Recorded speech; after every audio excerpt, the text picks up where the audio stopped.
Peace, love, and salutations to the community. How's everybody doing? It's been a long time since I've been up here, so I'm excited to get right into it. But I've been working on a couple of things.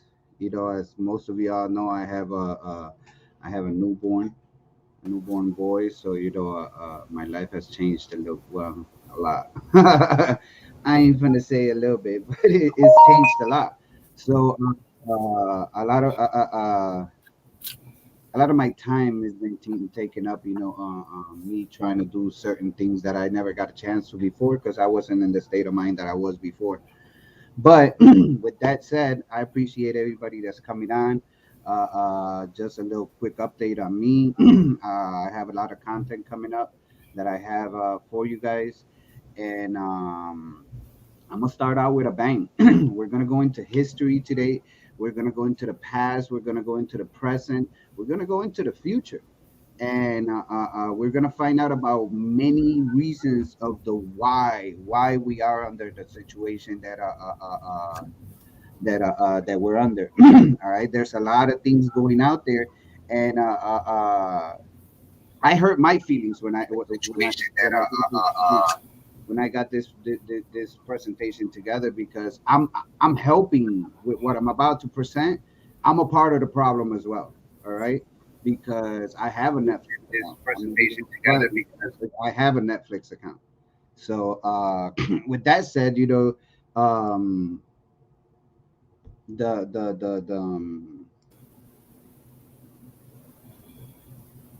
presentation today, but before I go into anything, my bad, brother Calico. I have my brother Calico with me today. I'm always grateful, of having him on the platform and having him join with me so we could build. But brother, can you do us all a favor and just tell us all who you are, where they can find you, and let them know your information. So we're all trying to build our YouTubes, So y'all go ahead and help out if you get a chance to. But brother, can you tell everybody who you are, where they can find you at? Yo. You already know it's the neighborhood etymologist. You feel me? As I would say, I'm the Adam man. You feel me? But yeah, it's your boy D Calico. You feel me? Me and Chaz at it once again. You know what I'm saying? Like, share, subscribe.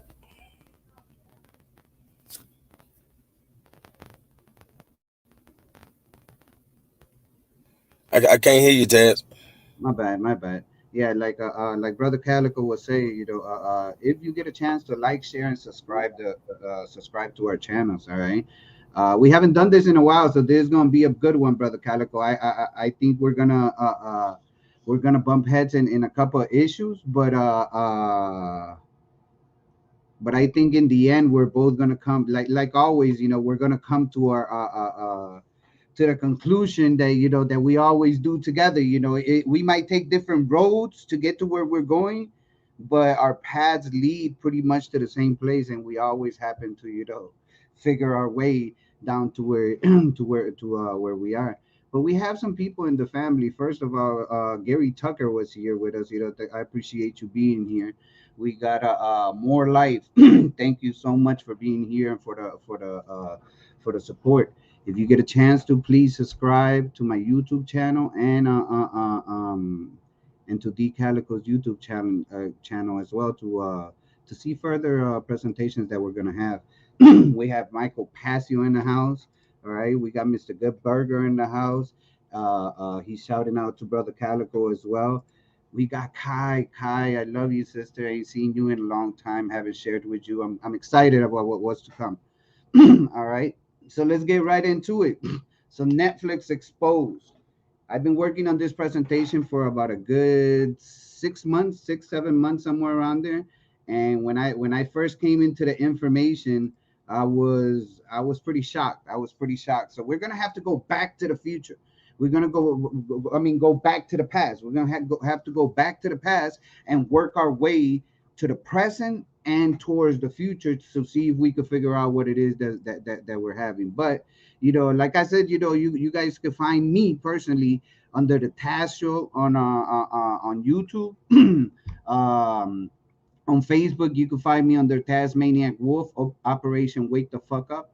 So feel free to add me on Facebook as well. I'm also on Instagram. You can find me under the Taz Show as well. So if you want to look me up right there, we'll do that.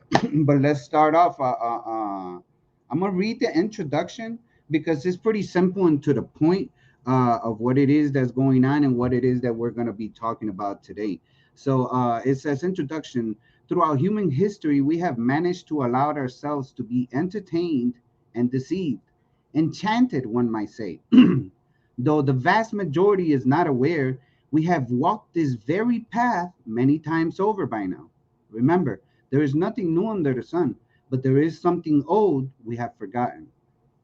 As the ages above us continue to pass, humanity has fallen over the same obstacles put in place purposely to subdue us and imprison us with an invisible jail that for the ages, for those that didn't know, an age is approximately 2,250 years to 2,500 years, somewhere in between there. I'm not going to debate on which one it is. I'm good. Some even say that it's 2,000, but throughout the ages, that has kept us under complete control and pinned against one another with physical and psychological warfare. We're going to be talking about a lot of, a lot of psychology today. So please, please, please pay attention. And to kick this off, we want to start with a person that some of you might already be well aware of. Some of you probably weren't. I'm gonna be completely honest. Before this, I didn't know about dude. I didn't know about dude. I had never heard of him. I probably never would have had because it was psychology was never something that I was really interested into. But I see now that I was missing out on a lot. But if you know this dude, Sigmund Freud, press one on the chat. I just want to know if the family is aware of something that I wasn't aware of. Because I didn't know this dude. I ain't gonna sit here and tell you guys that I knew this dude or whatever, but I could say that as of 9 months ago, at the most, I didn't know who this dude was. All right. And when I came across dude, I was shocked. I was shocked to see what I had come up with. All right. So Stephen Jones says he's heard of the guy. That's very, very good. From what I understand, I should be ashamed not to know of the guy because he's a very, very influential and famous person. But anyway, Sigmund Freud. Sigmund Freud was born May 6, 1856, on Freiburg, Moravia, in an Austrian Empire, which is now Priver Czech Republic, the Czech Republic. He died in September 23 of 1939 in London, England. He's an Austrian neurologist. When you're talking about what are we talking about, Brother Calico? When we talking about neurons, we're talking about what? You there, Brother Calico? We talking about the brain. When we talking about Yeah, you said neurons. right neurology, Yep. we're talking about the brain. So we're going to be talking about a lot of psychology, all right? And that's what this dude was has studied. He's an Austrian neurologist and the founder of psychoanalysis. All right, the founder of psychoanalysis. Now, Freud may justly be called the most influential intellectual legislator of his age. And this dude is part of our age. He is so part of our age, all right? His creation of psychoanalysis was at once a theory of the human psyche, a therapy for the relief of its ills, and an optic for the interpretation of culture and society. And it's still to this day, I'm gonna prove that to you as we keep going. Now, despite repeated criticisms, attempted refutations, and qualifications of Freud's work, its spell remained powerful well after his death, and in fields far removed from psychology as it is narrowly defined. Now, his footprint and legacy are well cemented all over today's psychology. There's a lot of things that we're gonna talk about. We're gonna talk about in regards about him and his family, and we're gonna come to find out that a lot of things that we do, we either doing it because of this dude or somebody in his family. But all facts, no fiction. Said we talking about brain cells. When we talking about neurons, we're talking about brain cells. You know, so he's a neurologist. So he's studying what's going on in your brain cells. That's all facts, no fiction. But brother Calico, you want to add something on Freud or your your views on him? Did you know him before this? What's up with Uh, you? I mean, Sigmund Freud. Nah, it's not Freud. It's fraud. He's a fraud. Nah, I'm messing with He's a fraud. you know. Sigmund Freud is like basically like he's where Margaret Sanger pulls all of her knowledge and information from for eugenics. And we all know Margaret Sanger, the she's from the DAR, the Daughters of the American Revolution, which is the female version of the KKK. And that's who what's his name, the president, the ex-president, Clinton, Hillary Clinton's wife.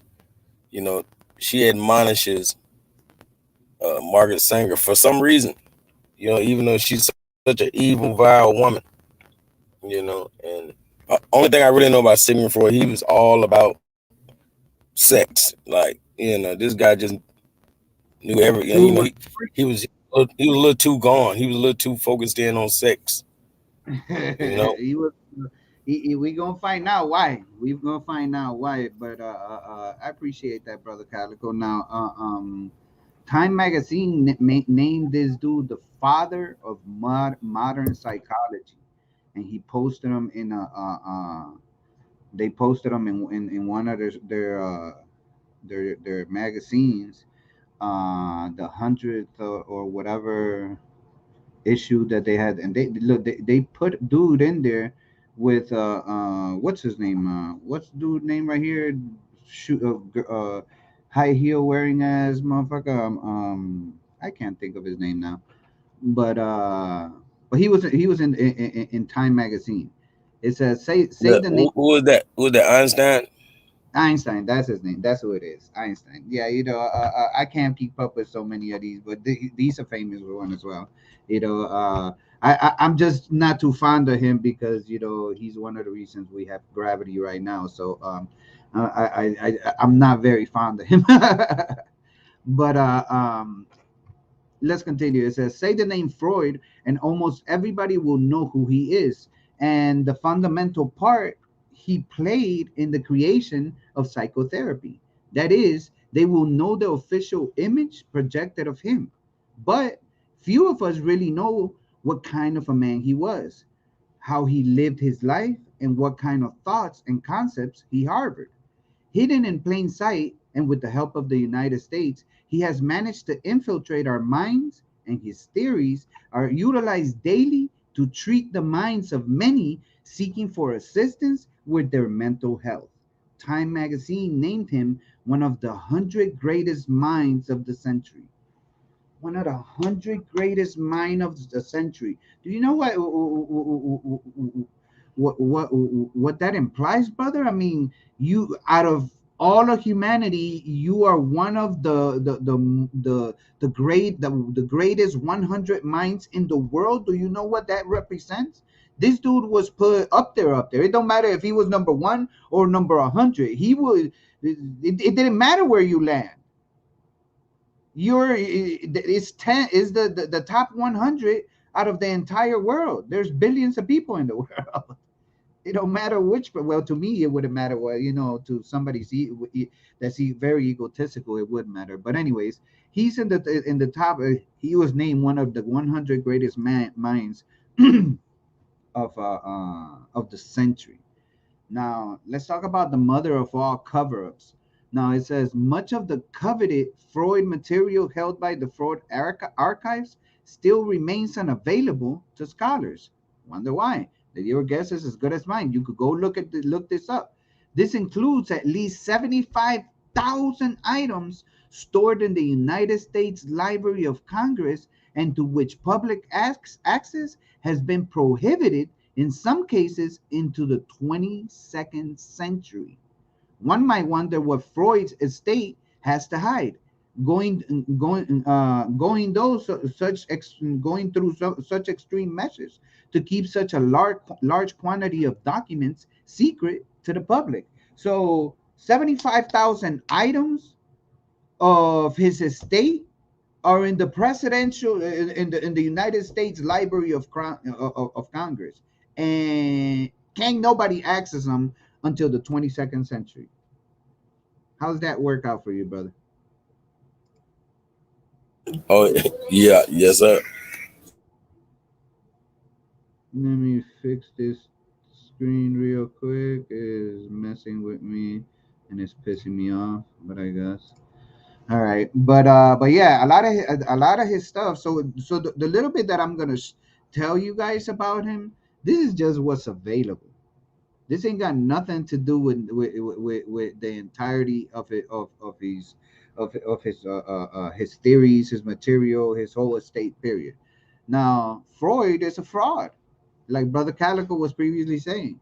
The father of psychotherapy could hardly be considered a healthy, balanced man with good morals and wholesome behaviors. If he was practicing today, he would surely be stripped of his license and questioned for his dubious behaviors. As we move forward in our meetings with the School of Psychology, it is helpful to have the whole picture. A healthy dose of common sense and critical standpoint is appropriate to apply for both the practitioners of the Freudian theories and the recipients. Because there's a lot of these psychologists out here that are utilizing the stuff that Freud left behind.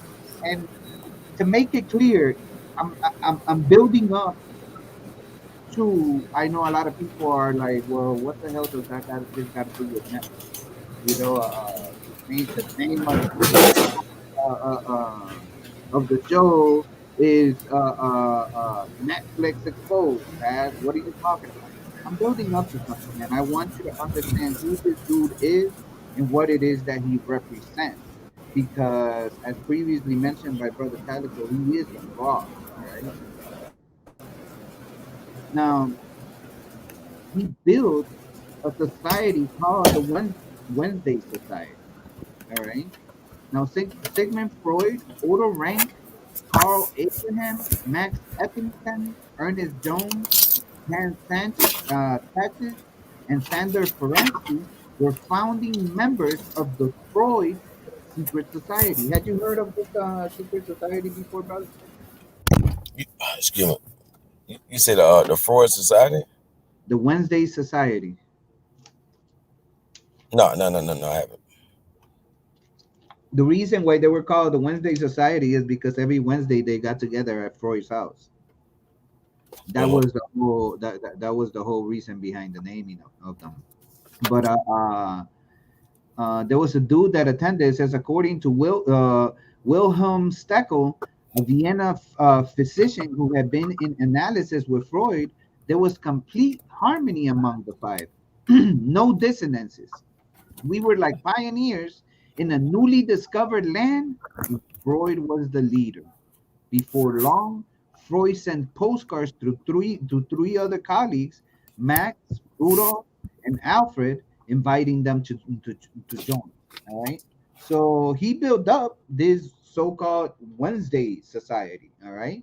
And he founded it along with the first five. The first five. I can't recall which of these five is the original five, but that's most of the ones that originated. Plus a couple of the ones that they added after they had originated the original five.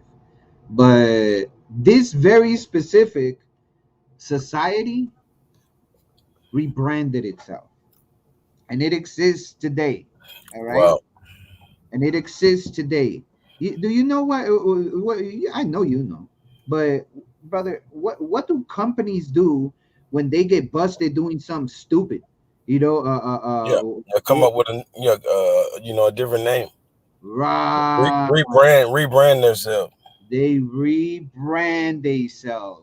They go, they find out that they don't tarnish. You remember? Well, maybe I'm assuming that it wasn't something that was only in Chicago, but I'm gonna ask anyways. Do you remember a store back in the day, brother, called Woolworths? I love it. Most people think that store does not exist anymore, and little do they Yep. know I it didn't know it do. right that it was bought out by the people by the people that own Sears and Roebucks. no Walgreens. Yeah, yeah, yeah, yeah, yeah, The yeah, people yeah. that own Walgreens today were the ones that acquired Woolworths when they destroyed them because of the competition that they were putting out there or whatever.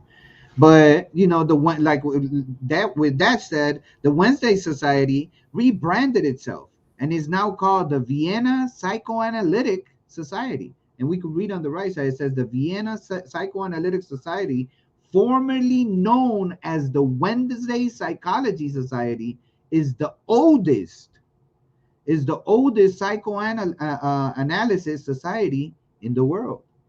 So when we're talking about psychoanalysis, this is where the shit came from. This is where it all started. This is the first society that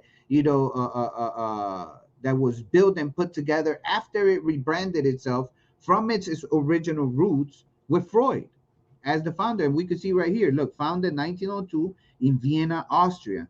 Ceased operations in 1938. Founders: Sigmund Freud, Alfred Adler, Wilhelm Steckel, Rudolf Reitler, and Max Caney. Those are the same dudes that we have right here. Wilhelm Steckel, uh, Sandor Ferenczi, Hank Sack, Ernest Jones. So Vienna Psychoanalytic Society is the same thing as the Wednesday Society. It was just renamed and rebranded. All right, you following, brother? Oh yeah, 100. Now let's talk about Freud or the rings, because this dude literally thought, he was out there bad. He Yeah, was out there bad. yeah, uh, yeah, yeah. Not the Lord of the Rings. right. Not the Lord of the Rings. This dude thought that it was Freud of the rings, and we have Yeah, peace to the brother Will I am. peace and love, brother. Thank you for joining us. Like, share, subscribe if you get a chance to. We greatly appreciate your presence. But Freud of the Rings. Now imagine a man who thought he was God, who made himself so powerful, he made himself almost untouchable, Yeah, invincible.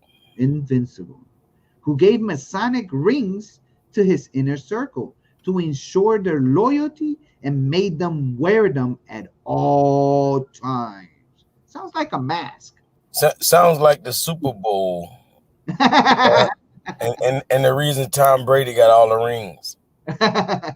Uh, But they were supposed to wear them at all times. Now it says Freud coined them Freud's secret fellowship of the ring.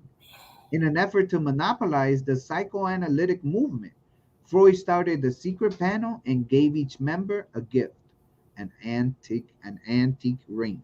And there's a book that you could go out and get. I'm waiting for it to, I always have a book to show, but I'm waiting on most of these books to. I've been so preoccupied with my son that I've slowed down a little bit.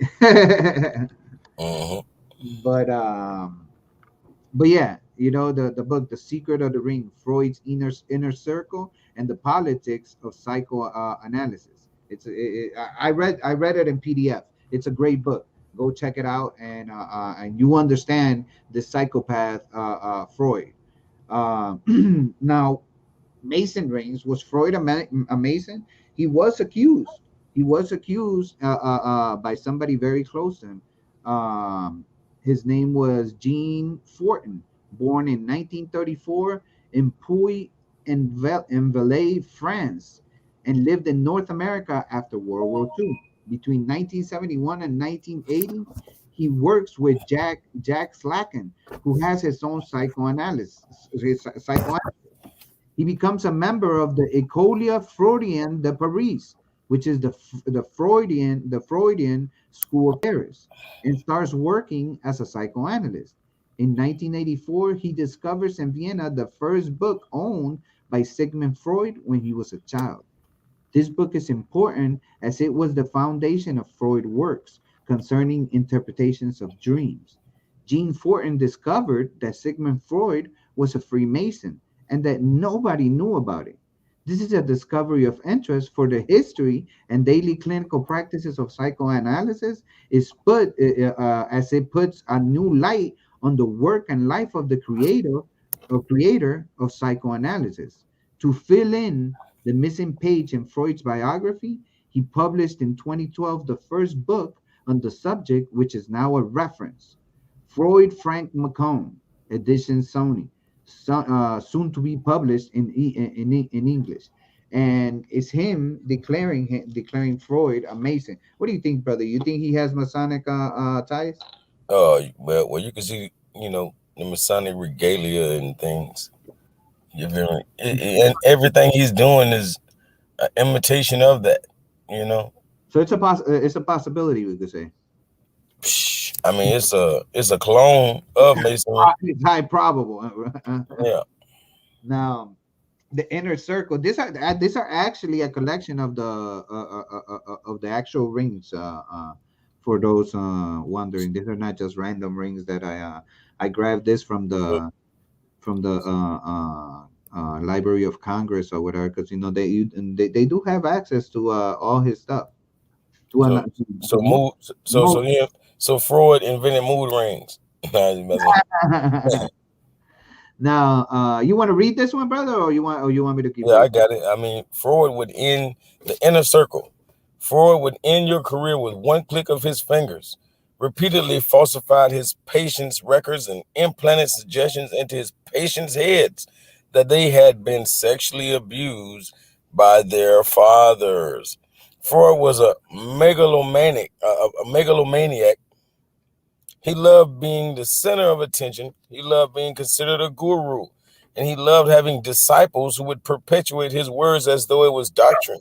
He desired nothing more than absolute power and control over his profession.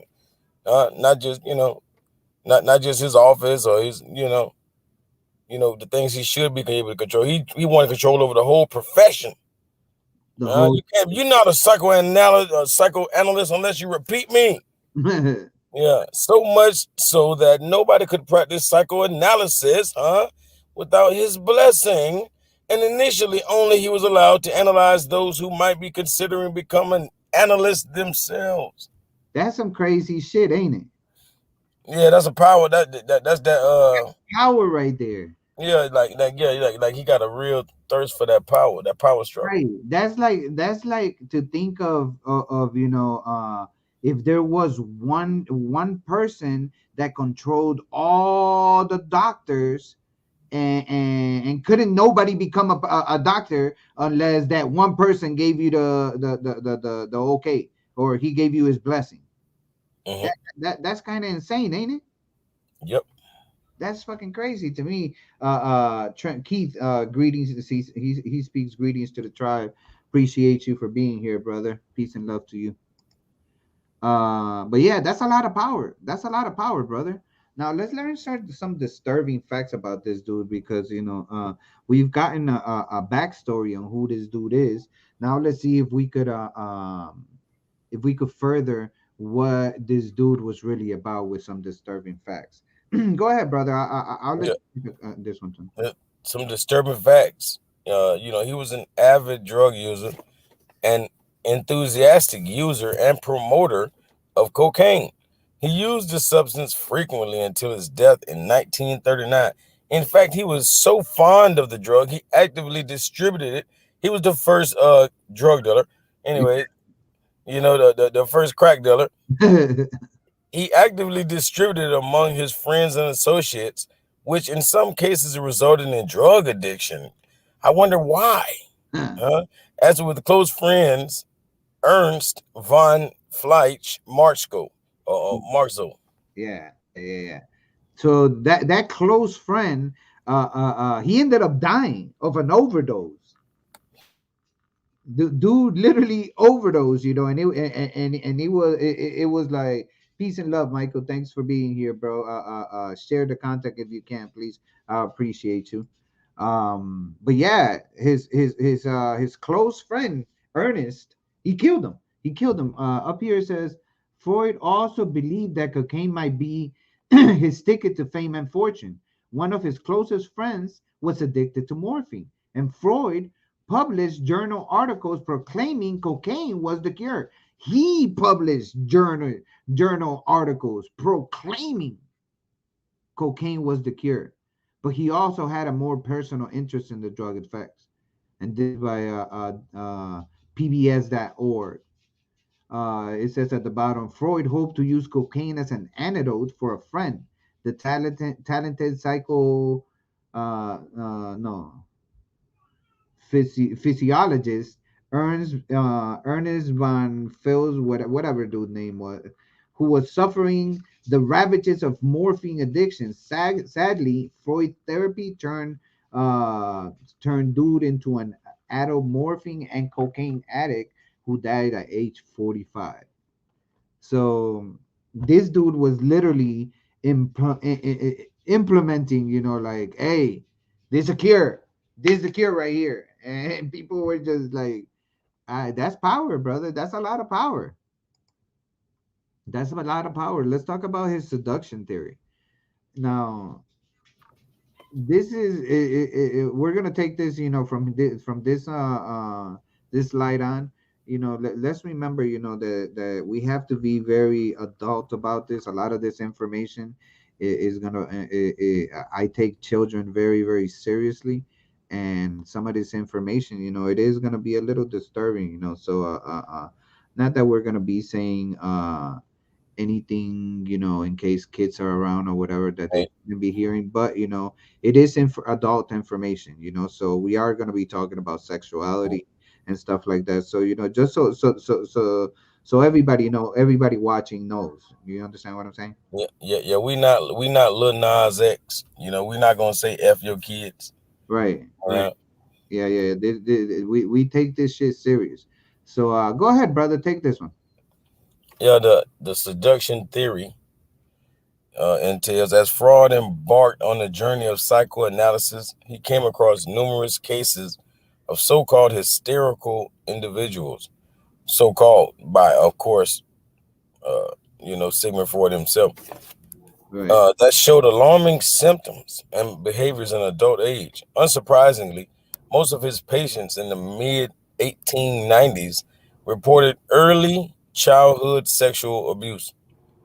Initially, he proposed that most mental illnesses were related to early sexual abuse, known as the seduction theory. Facts, facts. So this is what he introduced first. All right, he introduced the seduction theory at first, in which he was saying, that this mental illnesses were related to early sexual abuse. And he named this, the seduction theory. All right, so this was how he started up. All right, and there's a little wiki article right here on the right, just pretty much summing up what Brother Calico just said. It says that it was a hypothesis positioned in the mid 1980s by Freud that he believed provided a solution to the problem of the origin of hysteria.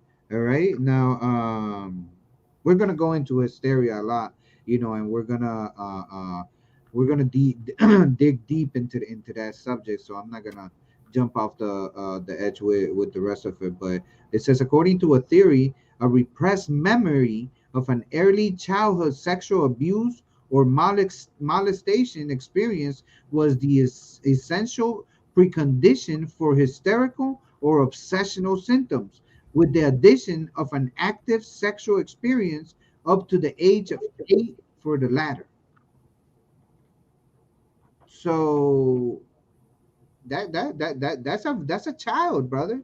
up to the age of 8. If you're 9, that was a different scenario for him that he considered, and we're gonna see why he chose 8 ahead of time. And what it was that he was that he was making reference to as to why he decided the age 8. But we'll start with the assault on truth, just because once he started talking about this stuff, and he got some backlash because of what he was saying. Because this put a lot of people on the hook. Brother, that for him to say that any child under 8 years old, from up to 8 years old, if they had certain symptoms or certain characteristics, it was because of a previous sexual abuse that implicated a lot of people. A lot of people were upset over this. You know what I'm saying? Mm-hmm. So let's start with the assault on truth. Go ahead, brother. Yeah, the assault on truth as a defender of child molestation. Fraud was exposed by the book Assault on the Truth. Fraud's suppression of the seduction theory by author Jeffrey Masaleff, Masan, where he courageously presents shocking new material from letters and documents issued by Fraud in his circle. Mr. Mason should know he was formerly the project director for the Sigmund Freud archives and was to become its next director, but was dismissed in 1981 in a dispute over in, interpretation of other controversial fraud material.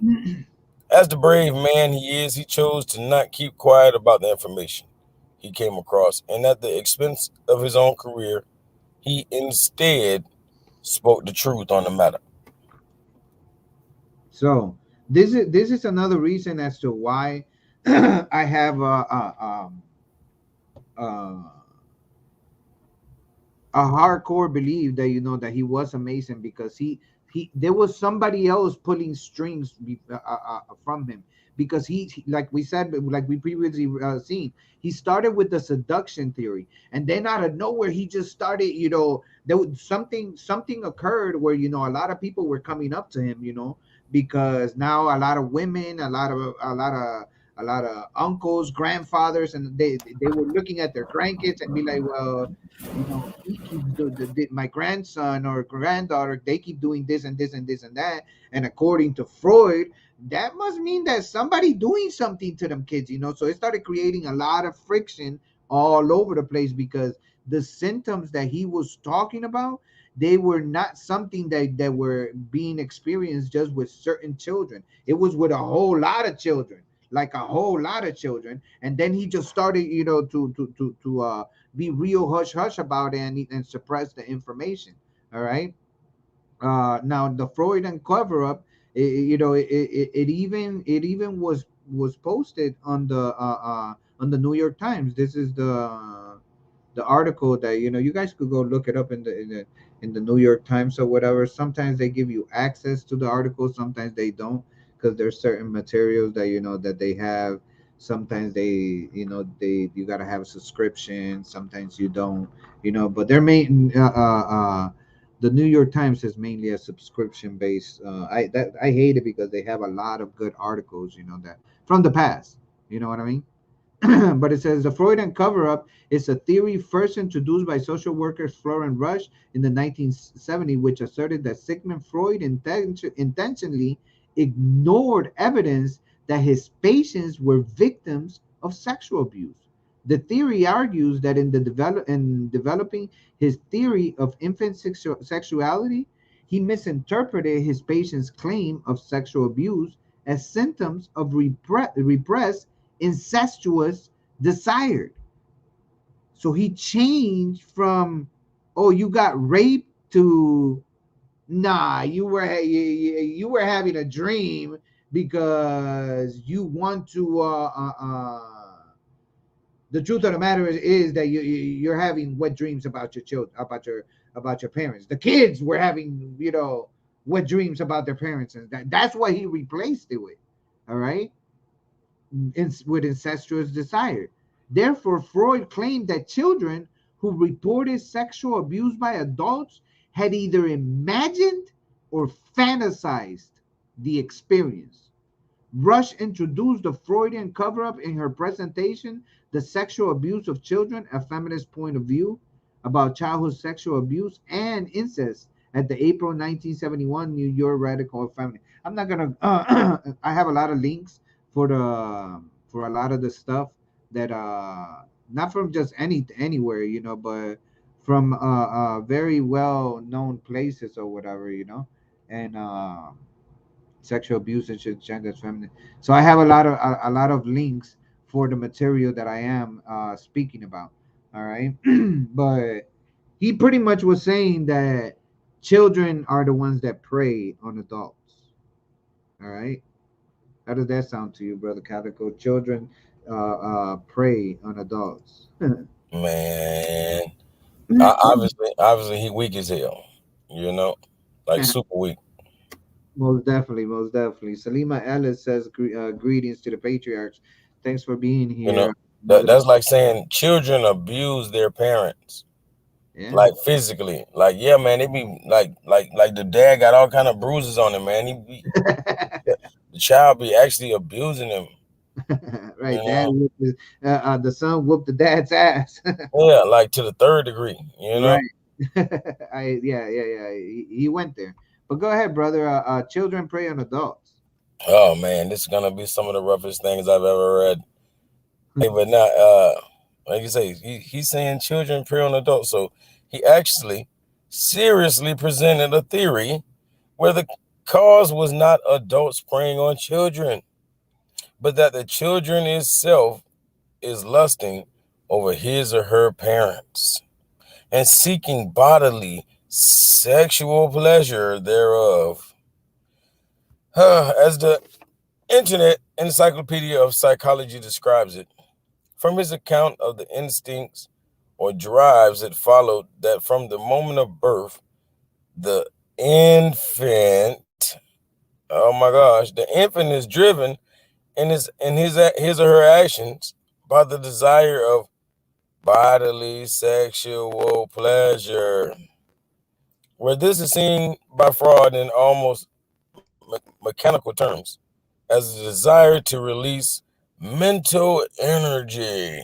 Like this man need to make his sick ass mind up, you know? Yeah. This dude. I can't believe that Michael Phoenix says my psychology teacher loved this dude. I always thought his theories were weird. Yeah, I agree, brother.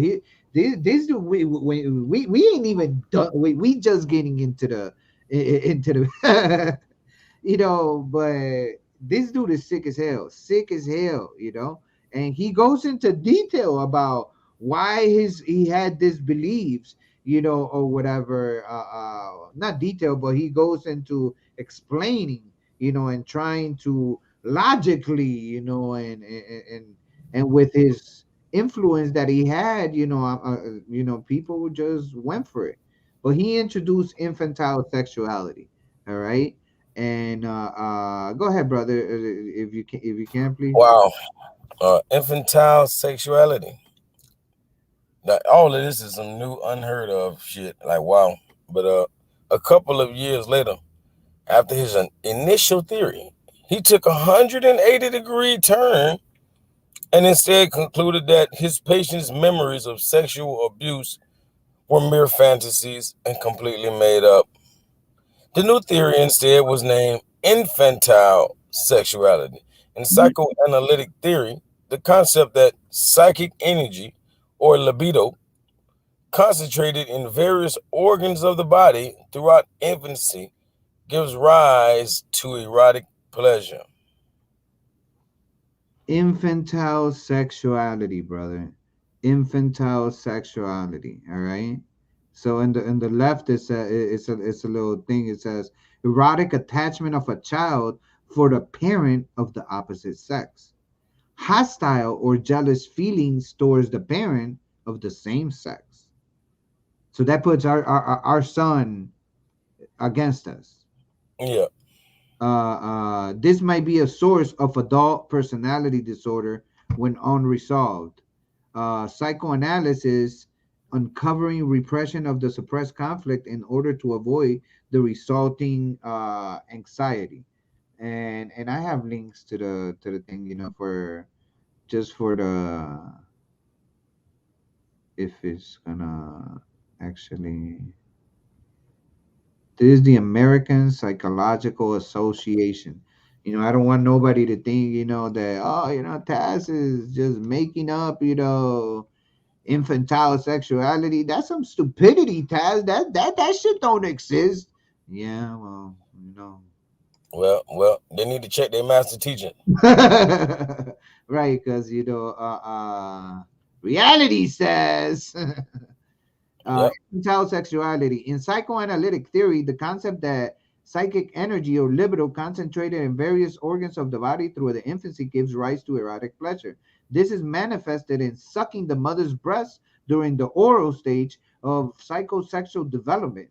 So breastfeeding is a sexual act. In defecating during the anal stage, and in self-stimulating activities during the early genital stage. And by stimulating, they're talking about babies masturbating.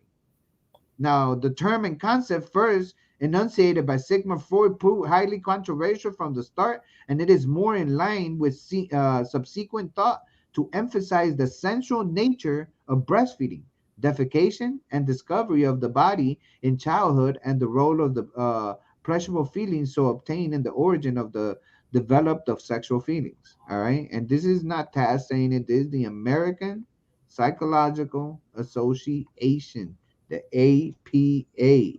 All right, you guys could go ahead and go argue with them, I guess. I don't know, but Mm. that's that's what infantile sexuality is. So let's look at this psychosexual development that Freud was talking about. That children went through. And see where it leads us to. You want to go ahead, brother? Yeah. Psychosexual development. Uh, this is manifested in sucking the mother's breast during the oral stage of psychosexual development. So that's probably why they made net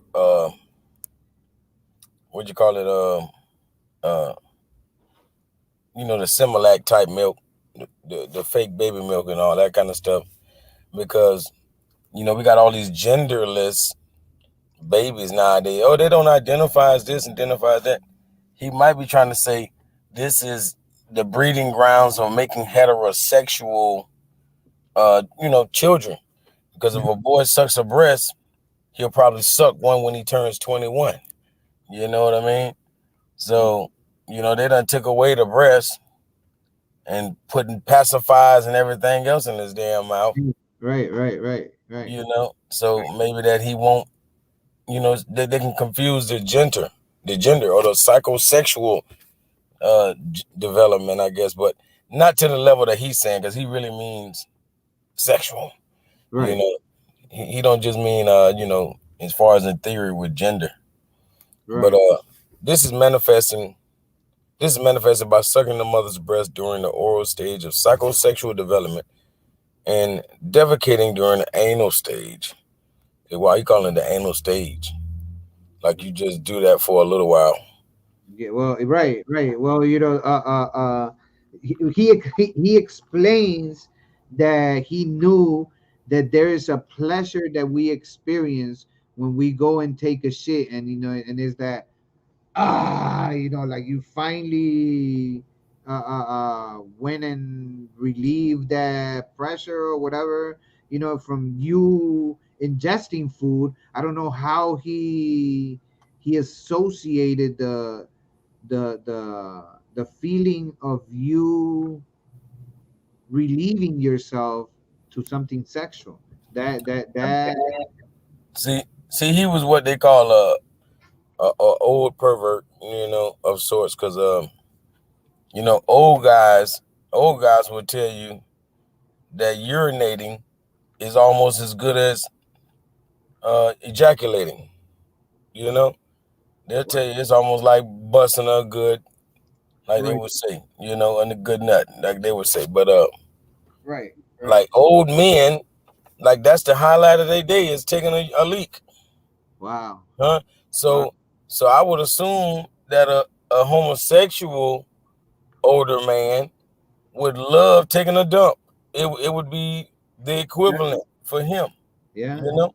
yeah, yeah, yeah, yeah. So being that he's such an old guy, he was like, "Man, it feels so good to use the bathroom. It's like having a boyfriend, Right. uh, and every time I urinate, it's just like having a girlfriend. Like y'all don't know, man. Like he just, you He a know, little too much with it. Go ahead. yeah, he done did too much with his body parts to the point that he looks at his body parts as nothing but sexual. Like, oh my gosh, this is what I have a mouth for. This is what I have private parts for. This is what I have an anus for. Like, no, no, no. you know, Go ahead, bro. for real. But the term and concept that first enunciated by Sigmund Freud proved highly controversial from the start, and is more in line with subsequent thought to emphasize the sensual nature of breastfeeding, defecation, and the discovery of the body in childhood, and the role of the pleasurable feelings so obtained in the origin and development of sexual feelings. Yeah. And he said, Sigmund Freud said, in human beings, pure masculinity or femininity is not to be found either in a psychological or biological sense. What in the world is Yeah, this? I mean, he's out there, brother. He's out there bad. He's out there bad. Now real bad. let's look at the psychosexual stages of development that he spoke of so much. You know what I mean? So, this psychosexual stages of development that he looked into so much, because there were stages that we go through according to him. All right. uh, and he called it the psychosexual stages of development. It says initially infants gain such release and derive such pleasures from the act of sucking, which is the oral stage. That happens between 0 to 2 years old. It says right here on the left, infants achieve gratification through the oral activities such as feeding, breastfeeding, thumb sucking, and babbling. All right. Now, it says Freud's, according to his terms, of the oral stage of development. This is followed by the stage in which the locus of the pleasure of energy release is the anus, particularly in the act of defecation.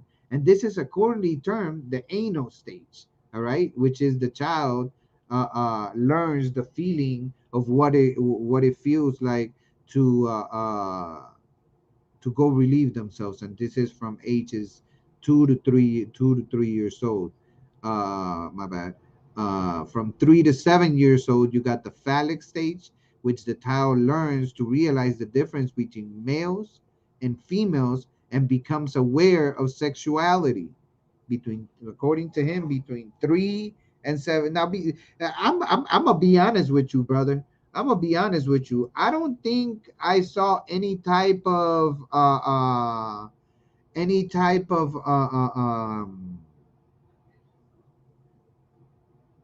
awareness of sexuality on my children from the age of 3 to 7 years old. Do you? I mean, No, not at all. you know, Like for one, we were that age, right? You you know, know. as far as from, because it says from 3 to 7 is the phallic stage, which the child learns to realize the difference between males and females and becomes aware of sexuality. So now it's like what? So between 3 and 7 years old, we become aware of sexuality, or we become aware that there's a boy and a girl, that there's two different types of human beings or whatever. What is it really? Because it appears to me like he's trying to sexualize this so-called phallic stage that he's speaking of. And from 70 years old to 11, we have the latency. The child continues his or her development, but sexual urges are relatively quiet. All right, that between 7 to 11 years old. And then there is the genital stage, which is between 11 and adult. The growing adolescent shakes off all dependencies and learns to deal maturely with the opposite sex.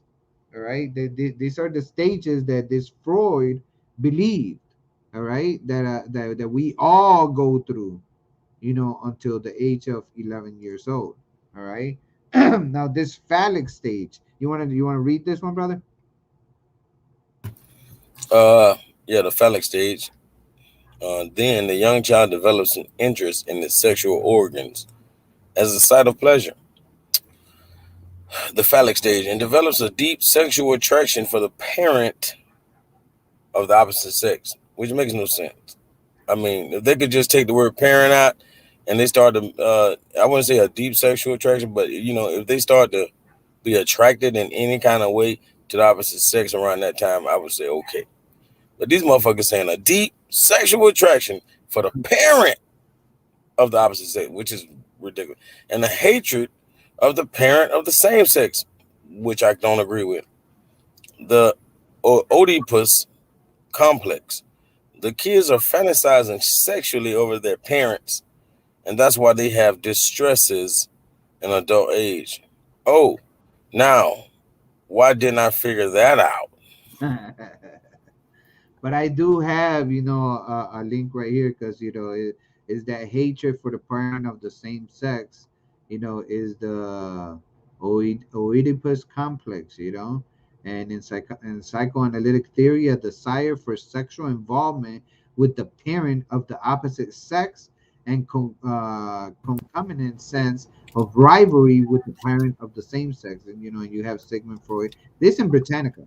This is not Taz, Theory 101. No, this is Britannica family. Before I leave the page, I'll make it real big so you guys can see that it's not me the one making this names up or whatever. Now let's talk about castration anxiety because I don't remember this. I do not remember these going through this stage at all. But hey, he wrote it, so he must be right. But go ahead, brother. Yeah, castration anxiety. I mean, I don't know how a person could be anxious to get castrated, but we're gonna dive on in. Castration anxiety is a psychoanalytic concept introduced by Sigmund Freud to describe a boy's fear of loss or a fear or loss of damage to the genital organ as punishment for incestuous wishes towards the mother and murderous fantasies toward the rival father. So his go ahead, brother. Go ahead. I mean, that's why they came. These are the same people that came up with the term "son of a bitch." You know, Yeah, because you know that's exactly what they were like. They they despise their fathers. You most know, most to the definitely. point that they probably were incestuously in love with their mother, and this is nothing for the normal human beings, of the world. Like what is like what 7 8 billion people, and the Tamahu makes up almost like 1 billion. Well, he's speaking for the 1 billion. He's not speaking for the other 6 7 billion of us. He's speaking for his type of people. You Right. know, Facts. Well, according to him, boys go through a stage in which they fear that their father might find out our ancestral desires for our mother, and they will either the father's gonna either damage or completely cut off the little boy's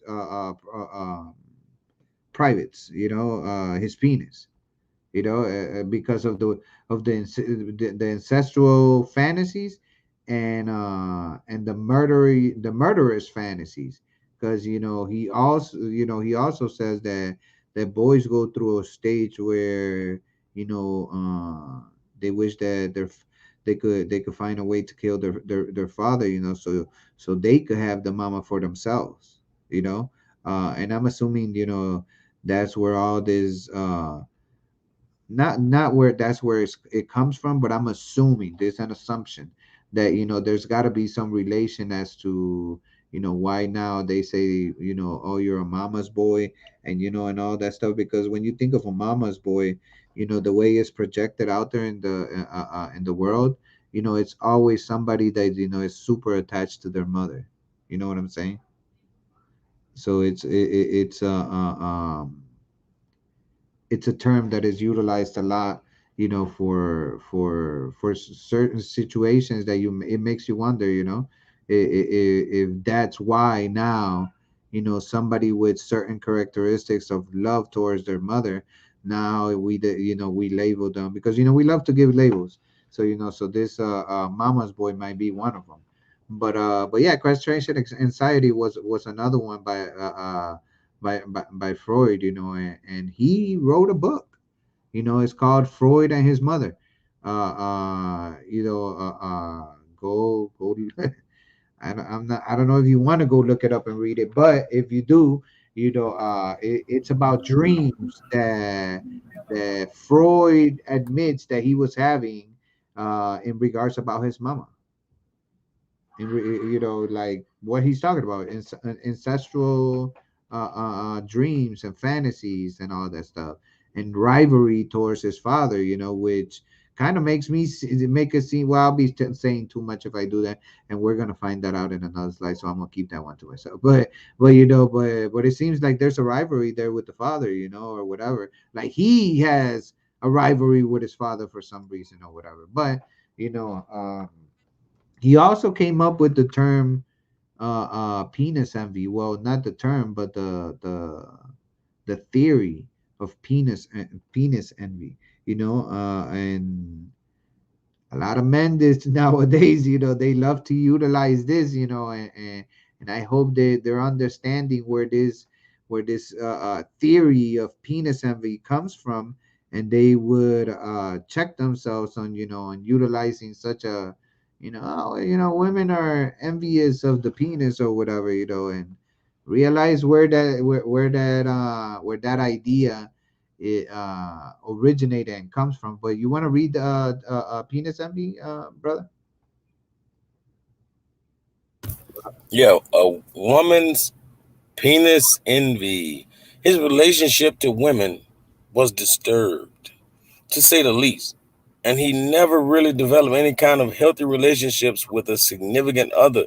He considered women to be weak, vain, jealous, and lacking a good sense of justice. He believed that women's problem, in essence, stemmed from them not having a penis.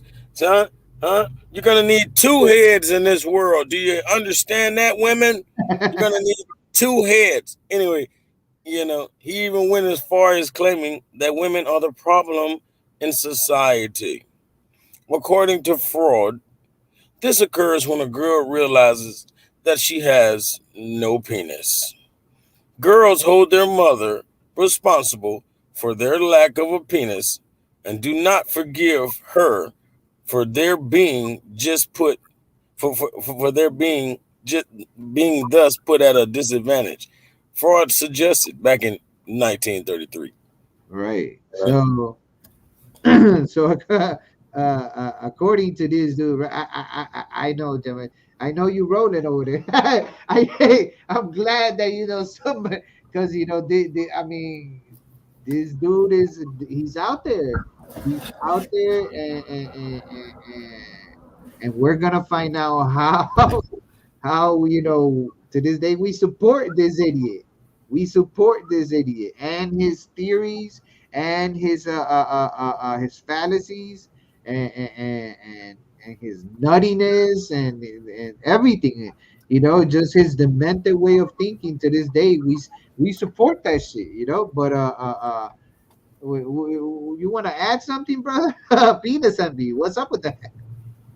I mean, now, now we were talking about the tomboys and the ones that have now become studs. right, I mean, right. I would understand what he's saying, you know. But this motherfucker is really saying this about every woman, that existed.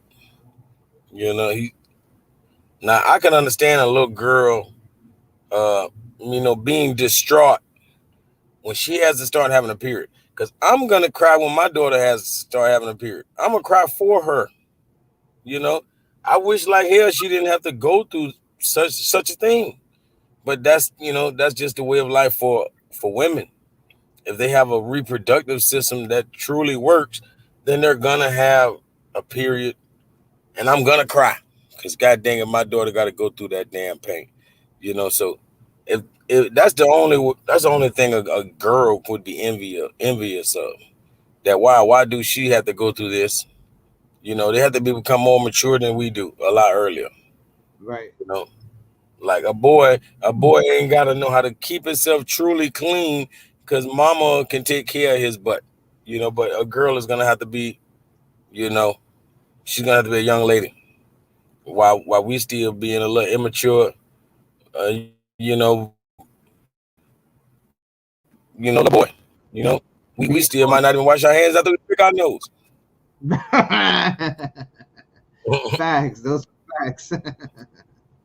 So Yeah. penis envy, yeah, that was a catcher for me, because he that put him out there for me, and I've heard plenty of people utilize this nonsense,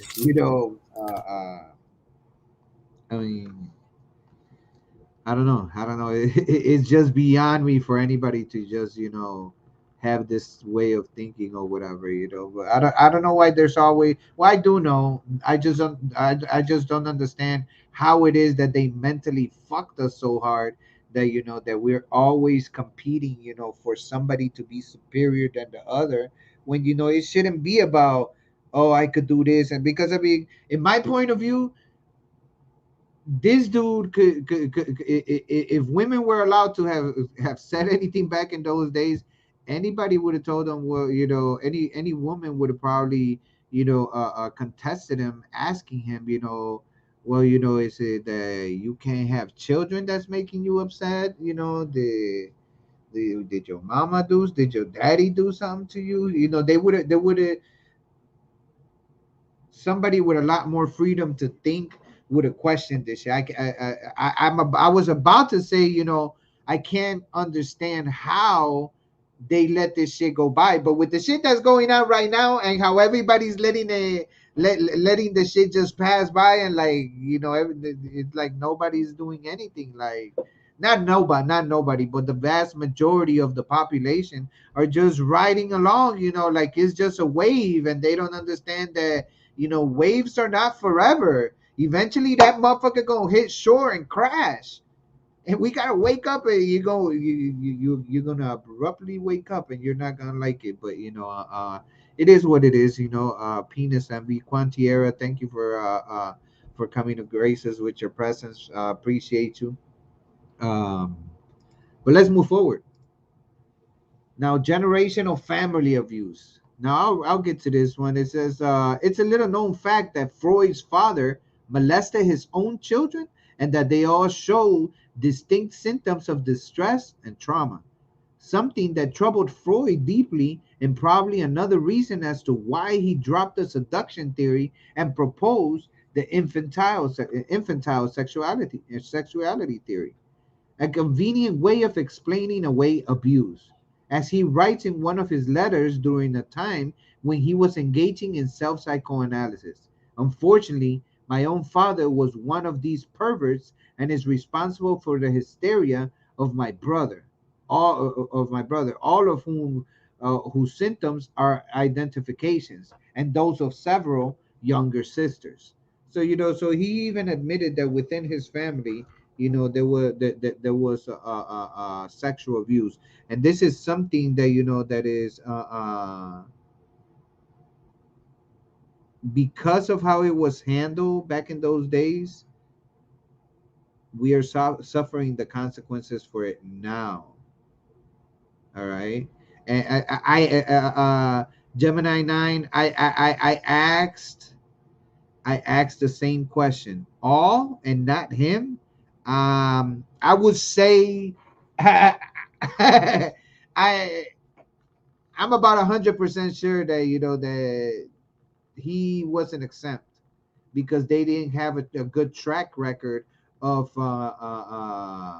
being, a good father son, having a good father son relationship. All right, based on the book that he wrote about his mama, and him or whatever. So I asked the same Hey, question. Go ahead. like like like when it comes to scientists, like he's like the Eminem of scientists. I'm sorry, mama. I never meant to hurt you. You Yeah. know, like he had a he's had a psychotic relationship with his mother, and it just that's all I keep thinking of. All the stuff you keep telling me is Sigmund Freud, and all I see is Eminem and other little Eminems. Slim Shadys.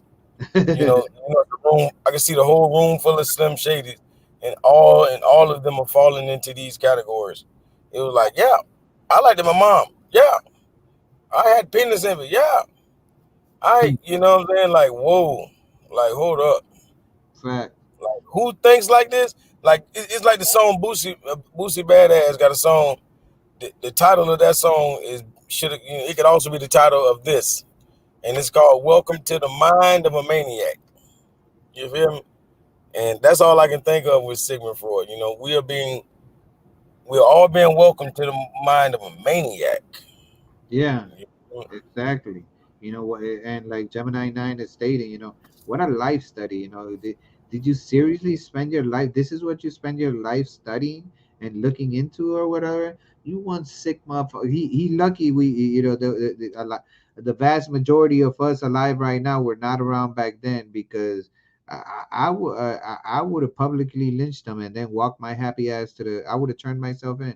I would have died a happy man. I wouldn't if they would have gave me life, I would have went in there happy, just knowing that this dude is just annihilated completely from existence. But Anna Freud, there's two Annas. There's his daughter and there's his sister. Just that we're going to get into his sister a little bit further into the thing, but this is his daughter that we're looking into right now, Anna Freud. So you want to go ahead, brother?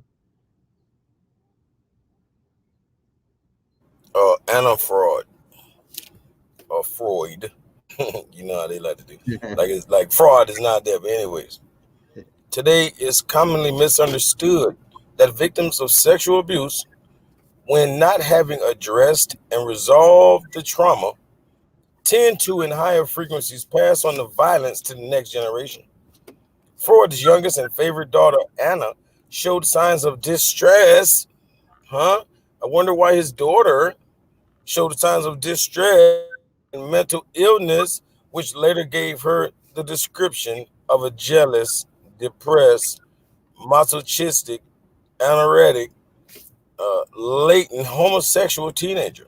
So basically, she dressed in all black. She probably did a little acid and She was listened to grunge rock. You right. feel me? But in early adolescence, or you basically the gothic type. In early adolescence, she developed a severe psychopathology consisting of sadomasochistic fantasies accompanied by compulsive masturbation, an eating disorder, and depression. So she was a fat, uh, you know, I can't really think of a nicer word, but she was a fat, you know, you know, she was very sexual with herself. You feel me? She was only sexual with herself, and she was had an eating disorder, so of That course she brings had up that out of the way. that And brings of up course, the of why was she under this state of mind, because I yeah, mean, it's like they say, symptoms of child abuse. right, symptoms of child abuse. You could switch it up all you want, but you could never hide the fact that When you first started, you said that this kind of symptoms were symptoms that something happened in the childhood of this person, and it was probably sexual abuse. This Yep. that's what Freud. That's Yeah, what Freud said. yeah, it reminds me of the symptoms of PTSD. You know, Fact. it's pretty much the same thing. But this is actually showing sexual abuse. When PTSD can just show any kind of extreme stressful situation somebody's been in, and it speaks on how some people, you know, just like scream abruptly, like like soon as they might have got irked, they nerves get irked a little bit, then they just, how about y'all just shut the fuck up? One of those kind of people. Those are severe signs of PTSD, and we see people who do this all the time and not know that they are damaged goods. Like they need help. You know, they seriously need help. You know, people who do that or get violent, you know, rather quickly. Like all of these people have, signs, severe signs of PTSD. Yeah, yeah. And it just gives you some insight, into how many other people were experiencing these things to this idiot, that just dragged on, throughout all these generation after generation, passing down this PTSD, and that creates problems with the people, because then they tend to be psychopaths, just like this idiot. Yeah, yeah, and like they said, it makes it worse for the next generation because of Right, the treatment they're gonna get from these damaged people. Like it's like the saying always says, hurt people, hurt people. right. So You now know. Anna Freud, his daughter, she had some compulsive masturbation that she was going through, and because of that, you know, a lot of the women back then were experiencing that, and it was brought up upon because they were saying that they were hysterical, that they were under a state of hysteria. You know what I mean? So that's why when you what is it called, brother, when a woman goes and gets her thing removed or whatever, Oh yeah, a hysterectomy. a hysterectomy, right? And look, and now she's hysterical. Right, because Huh? she is hysterical.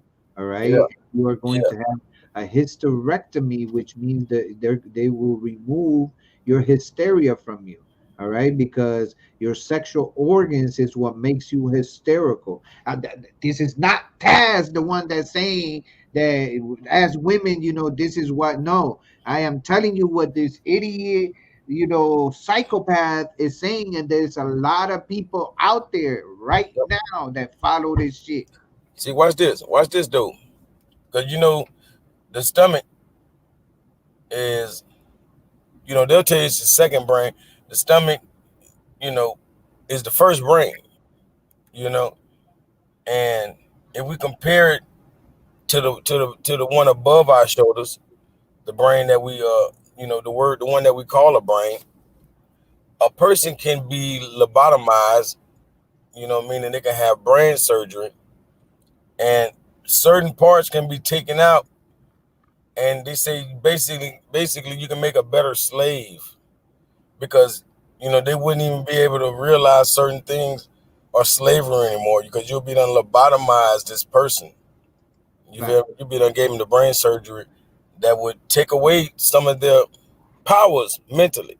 So the same thing going for the first brain, what they call the second brain, the stomach, being connected to the reproductive system. It is partly the part of that brain that can be removed and can make a better slave once fact. again. You know, and it's like they were saying for the men, they were saying something about what? Castration, Right, you right. know? So they're lobotomizing our lower halves also. If they can't lobotomize you in the top half of your skull, then they're gonna go ahead and lobotomize the second brain or the first brain, however you want to put it. Facts, facts, facts. So because of this this problem, that they were having, with these symptoms or whatever. In specific compulsive masturbation, there was a lot of work, that was done. One of the persons that had treated her was Rachel Maines, which was the one that uh created the first vibrator. The first vibrator for women. All right. It says Rachel Maines hypothesized that physicians from the classical era until the early 20th century commonly treated hysteria by manually stimulating the genitals of, i.e., masturbating female patients to the point of orgasm, which was denominated hysterical uh, paroxysm, and that the inconvenience of this may have motivated. All right. So women were literally going to the doctor to be masturbated, and doctors were, like, man, this is becoming like too much. Too many women are coming, but it just makes you ask, like, I understand, the comical point of it, from my point of view, because to me it's a bit comical, that all these women were, were going through to go tell this man, that they needed to, maybe because of how women are now, but to go to a doctor to be masturbated, that's a big change from today's society to back then in the society. But because of that type of procedure that they could that all women kept on asking for. Rachel Maines was the one that created the first vibrator. I made a post. I'm not gonna read the whole post because but it's just, you could go check it out. You could look it up. The post is called "The Sexualization of Women by or European." or you can just hit Chrome. I mean, excuse me, hit the brother Taz up, and donate for the PowerPoint because he definitely got them for you. Yeah, most definitely. So the sexualization of women of Europeans. You could find those whatchamacallit, those things. Now this dude right here, all right, because Freud wasn't the only one that came out of, out of his father's loins and his mother's uterus or whatever. There was other ones, but we have Sir Clement Freud. All right, it says Clement Freud was a British broadcaster, writer, politician, and chef, the grandson of Sigmund Freud and brother of Lucian Freud. He has been accused of abusing two girls in the late 1940s and 1970s. Two women have also come forward about the abuse they suffered at the hands of Freud, who died in 2009. In 2016, 7 years after his death, three women made public allegations of child sexual abuse and rape by Freud, which led to the police investigation. There's a big case with him, with this little girl right here, because don't do not quote me on it, but I think they never found the little girl. Hey, if you look at him and his grandfather, damn, they look just alike. It look like they came back. You know what I mean? Look like him all over again. And definitely by the genetics and the biology, the physical characteristics, he is his grandfather all over again. So I wonder how much they are saying that the apple fell away from the tree. You know, like how far did that apple really fall from that tree? Right. Obviously it didn't fall Not not far at all. not far at all, at all. And Yeah. Gemini 9 to I've heard that as well. When in regards about hysterectomy, yeah, I heard that women lose balance, once that is done as well. And Michael Phoenix said his psychology teacher had the class watch the movie Deep Throat. For what? He still don't know. Yeah, that just goes to show you that, that there is. I thank you for sharing, brother Michael. I greatly appreciate you. Uh, uh, uh, uh, and especially the information that you're providing, because it brings into perspective, something current, with with your experience, with your psychology teacher. So I greatly appreciate. I wish I would have had you on the panel. So so you could have shared more about Hey, the experiences with. and brother Taz, I've been said at the end of the presentation, drop the link in the in the chat, so whoever wanna build with us, we can build. Yeah, most definitely, most definitely. So, but yeah, so let's move forward. That's Sir Clement Freud. All right. Now Anna Bernays Freud. All right. Now we're talking about Sigmund Freud's sister. All right. This is where it's gonna get crazy. Gemini 9 says that's crazy. It's gonna get crazier. But it's very simple with Anna Bernays. It says details regarding Freud's sister remain under lock and archived in the United States Library of Congress, with no release date on them until 2030 and beyond. What we do know is that she birthed one of the most influential men in the 20th century, Edward Bernays, aside from her very brother Sigmund Freud. Thanks to her commanding influence, she helped arrange the marriage between her brother Sigmund and her sister in law, Martha Bernays. So she was originally married. Sigmund Freud was married to some chick. I don't even know why he was with her. I didn't look too deep into his first wife or whatever, but shit wasn't working out. His sister, Anna Freud, had married into the Bernays family. All right. Now, this Bernays, if you look them up, these people are like, there's the Freuds, yeah, but there's the Bernays as well. They were very, very well known back then. And she married into that family. And she arranged to where her husband's sister, ended up being Sigmund Freud's second wife. And her files and anything regarding her, if you look her up, is if you find some information, shoot me the information, just so I could add it to the PowerPoint in case anybody wants the PowerPoint or whatever.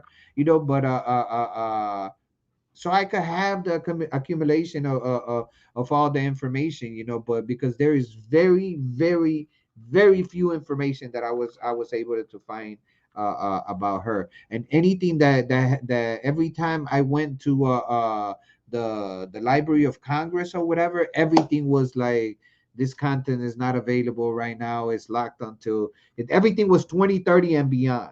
All right.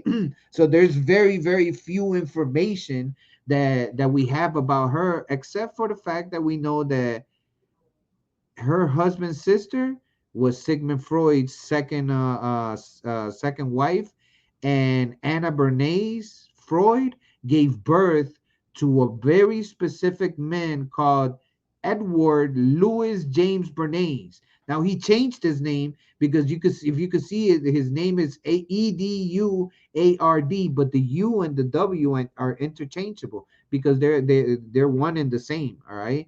So Edward Louise James Bernays, which is now known as Edward Bernays. All right. Edward Bernays. Now,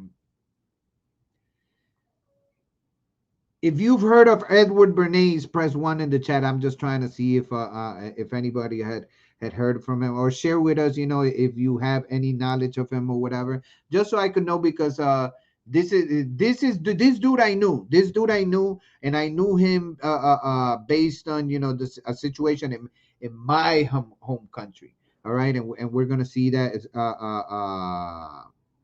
had to see the Bernays had to be big. Yeah, most definitely.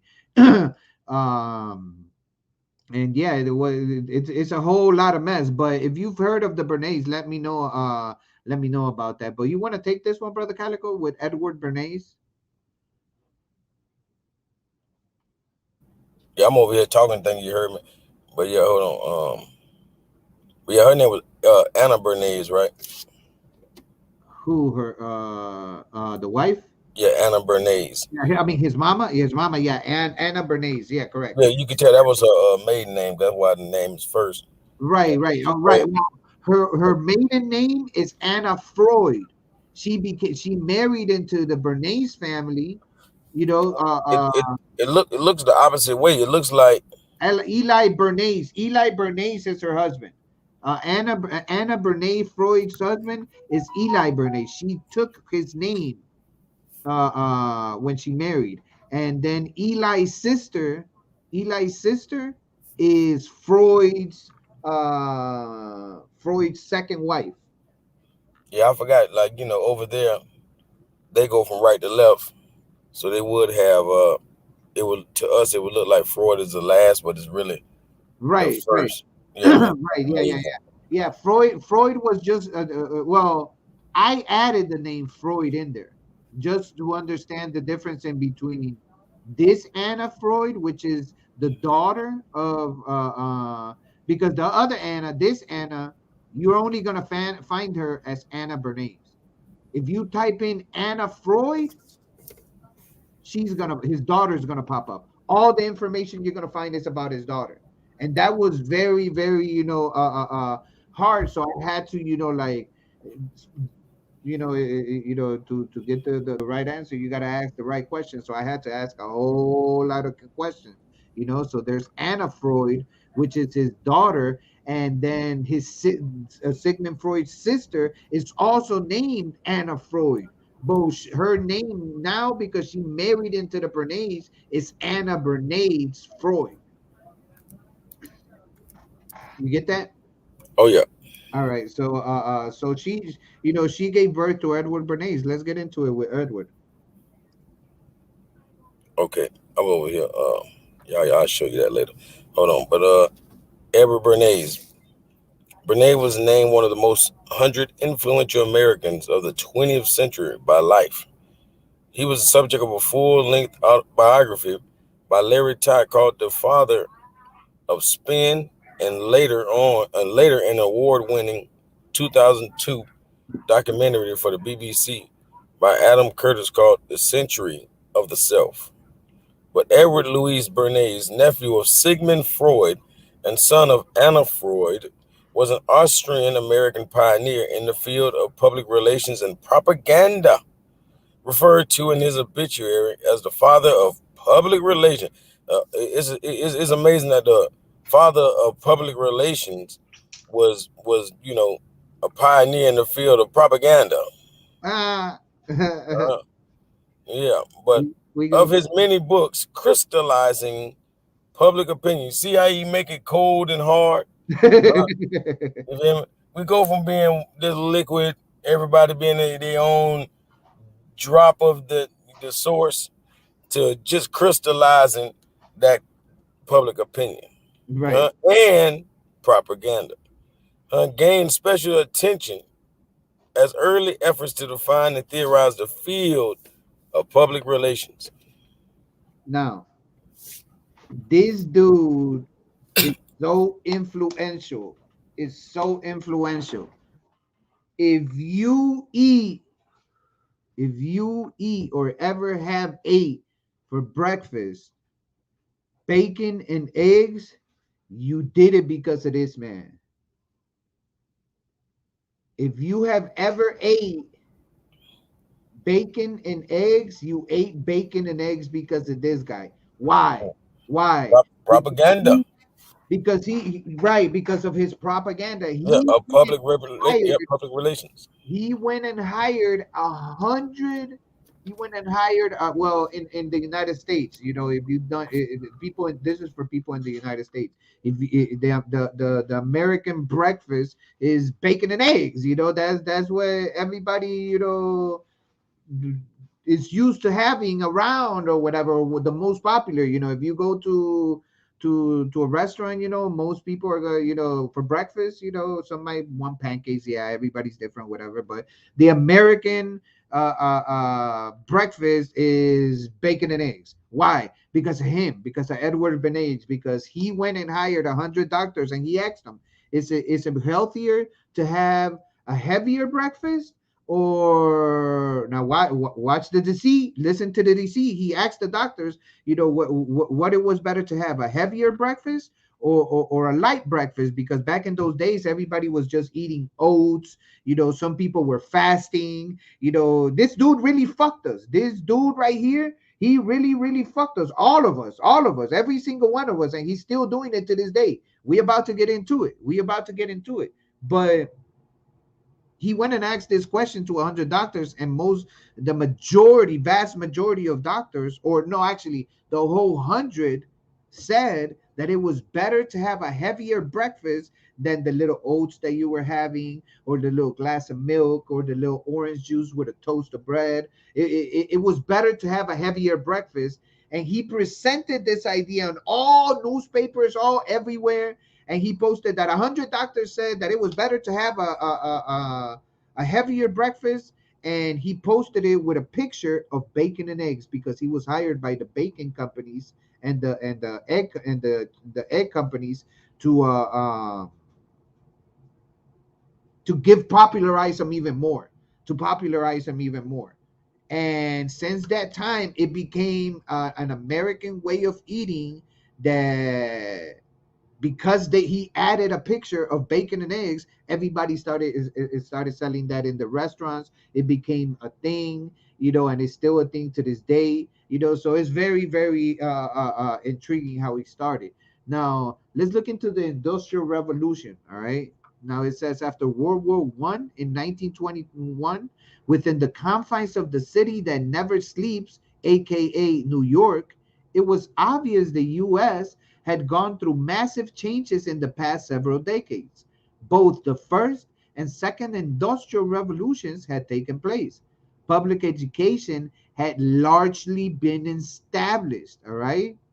So by the end of 1929, public education had largely been established, and over 50% of US citizens were living in cities. So they got us even more clogged up in in a smaller place, all right? And it says, evolving rapidly, cities had moved past their embryonic state and were now fully alive. With it, a larger and growing middle class emerged. All right, because they confined us and put us in one place. Now, in this whole area, it was necessary to have a whole lot more stuff than you were used to having. All right, before you only had to give to a couple hundred people. Now you have thousands of people living here. Before Chicago was there, they started building all these big metropolises.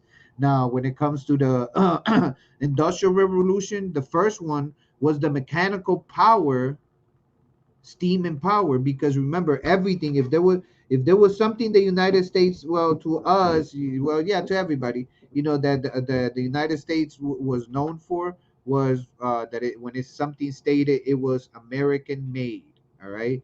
The reason why things were labeled American made is because the vast majority of products that were created by the United States, they were made by hands, and they were made here in the United States. They weren't sent to China to some factory where they were gonna make 1,000 of these things in 1 second. It wasn't none of that. Everything was made first by hand. All right, and the product had more of a value because of the craftsmanship that went into making whatever it is that you were purchasing. When the first industrial revolution came, that's when we began to change from making things by hand to mechanics. We started, opening up all these places, with factories and stuff like that, and people were switching from making things handmade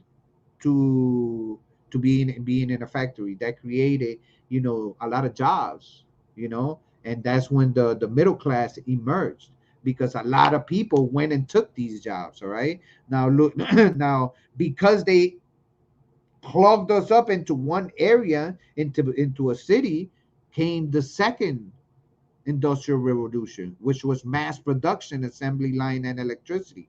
All right. So we started mass producing stuff, especially because because during World War I, they had to learn to mass produce all these bullets. These planes were getting drop off, that they still needed more material to go over there. So they were steady sending things over there, and a lot of production was going on. A whole lot of production was going on, and because of that, it brought about the second industrial revolution, which was mass production.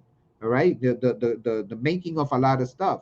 Then we went into the third industrial revolution, which was computer and automation. Now we were still in a factory mass producing, but now we had a lot of computers that were doing most of the big work. We didn't have to cut this big slab of a sheet of metal by hand with this big ass machine. No, you threw the slab of metal straight through this machine, and the all these computerized machines came about during the third industrial revolution, and we are currently under the fourth, but going into the fifth. All right, I just don't get into the fifth, because that's the future. That's the future. Yeah, but cyber physical systems. When we started using things, wirelessly, and technology evolved and everything else, so it was a bigger thing. You wanted to share something, brother Calico? I see you have your what you call it. Yes, sir. Yes, sir. I was just touching on what you was talking about when you said about the heavy breakfast. Oh, right, yeah. When you was talking about wasn't Edward Bernays, Edward the, Bernays. Yeah, yeah, yeah. the That's father that's of where we those have. public relations. Hold Right, on, I guess. Hold on, let me get that out the screen. Yeah, why big breakfast can be unhealthy, and if this ain't a big breakfast, I mean, what ain't? That's exactly what you was talking about. And it say is right, breakfast overrated. Just right quick, right? This is from down in the Manila, Philippines. right. There's a saying that goes, the saying goes from people like Edward Bernays: eat breakfast like a king, lunch like a prince, and dinner like a pauper, like a poor man.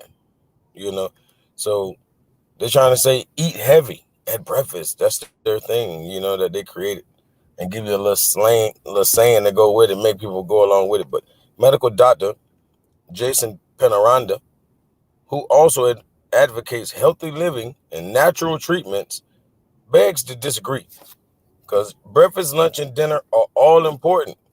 They should all be taken, he says emphatically.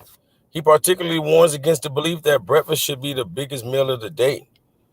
Breakfast Yeah, literally means break the fast, right? right, So people right, not people don't know the science behind fasting. You feel me? right, So break fast is your first meal after a whole night of sleeping. right. When your Because body yeah, detoxes, that's when your body detoxes and repairs itself. You want to say something, bro? right. No, yeah, no. I was adding value to what you were saying. Exactly what you were saying. Go ahead, go ahead. Yes, sir. This is when your body detoxes and repairs itself. And we call this fasting, of course. Thus, a heavy meal upon waking is not advisable. No doctor should advise you to do such a thing. You feel me? Because Right, your body has been fasting, and guess what? In fact, uh, fasting protocols caution against eating a heavy meal after ending a fast. It's not just if you did it for Ramadan. Oh yeah, I fasted. Now it's nighttime. I can eat. I should eat light, like the doctor said. No, it's not right. just off that That fast. It's shows all you. fasting. That shows you, brother. How the science is always changing.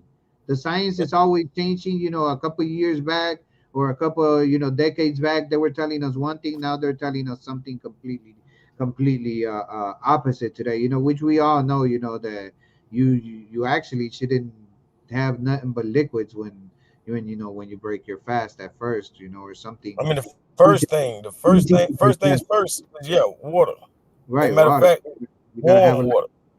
right, right. But I You appreciate know, that, brother Calico. yes, Uh, Let me move on to the next one. So consumerism. You want to take this one? Hold on, man. Oh, wait, okay, it loaded up. It loaded up. What I'm finna say, I don't know why it's moving so slow. But as a result of urbanization, more people were living in less space than ever before. Coincidentally, industrialization gave us the ability to produce more goods than ever before.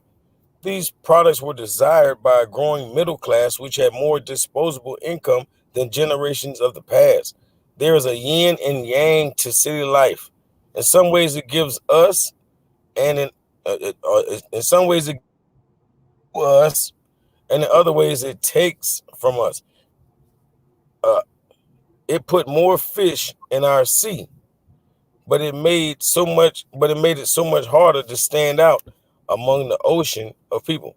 The consummation of these factors helped give birth to a new culture of consumerism. Consumerism is a Hey, big thing. All right. oh, hey, Alfred, tell McKinley hit that link, man. Come on up. Yeah, I shot him a message so he come on up. But consumerism really did it in for us because with these big productions that were coming, because everybody was in one place, so now they needed more stuff, and they did sometimes they had a little too much, so they had to make sure that everything was being bought. All right, and that because now we were living in a city as customers. That if you live a big city life, you are living as a customer to the city. You are all involved into consumerism all the way into a big city, like Chicago, Miami, I don't know, L.A., Los Angeles, uh, all these big metropolises all over the place. Now, because of that, now we have modern advertising, and there's a new way to advertising, because uh, it has to be drilled into our head over and over and over and over again, so we could keep at all times the fact that buy, keep consuming. You got to go to work, you got to go do this. If you've seen the movie, and if you haven't yet, I advise you to. Right here at the bottom left hand corner, there's a picture where it shows everything in black and white with different each sign says something different. That's from the movie They Live. They Live with Rowdy Piper from the WWF or WWE, whatever the hell they are now.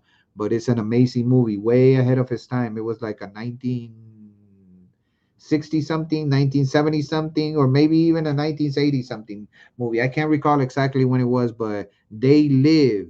Go watch that movie, and you're gonna you're gonna catch a lot of stuff that's going on right now that movie is warning about back then. But modern advertising, you want to take it, brother?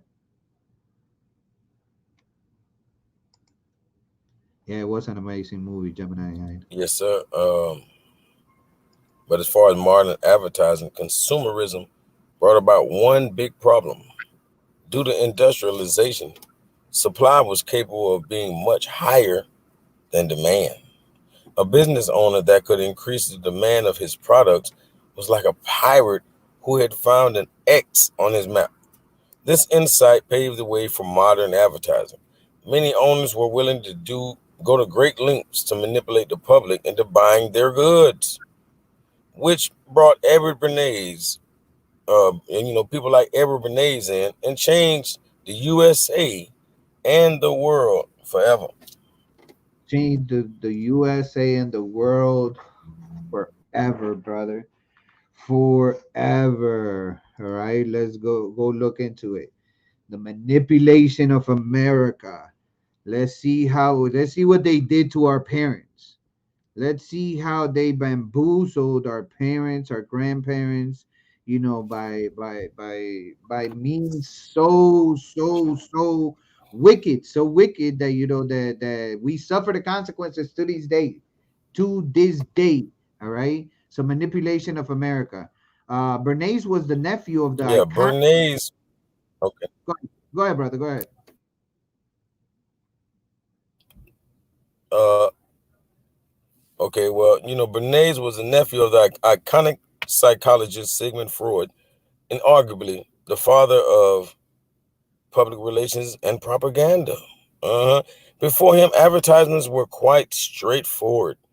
They were a strict statement of the factual benefits of owning a product. Influenced and inspired by his uncle, Bernays believed that advertisements would be much more effective if advertisers understood group psychology, like basically understand how dumb the people may be and use it against them, man.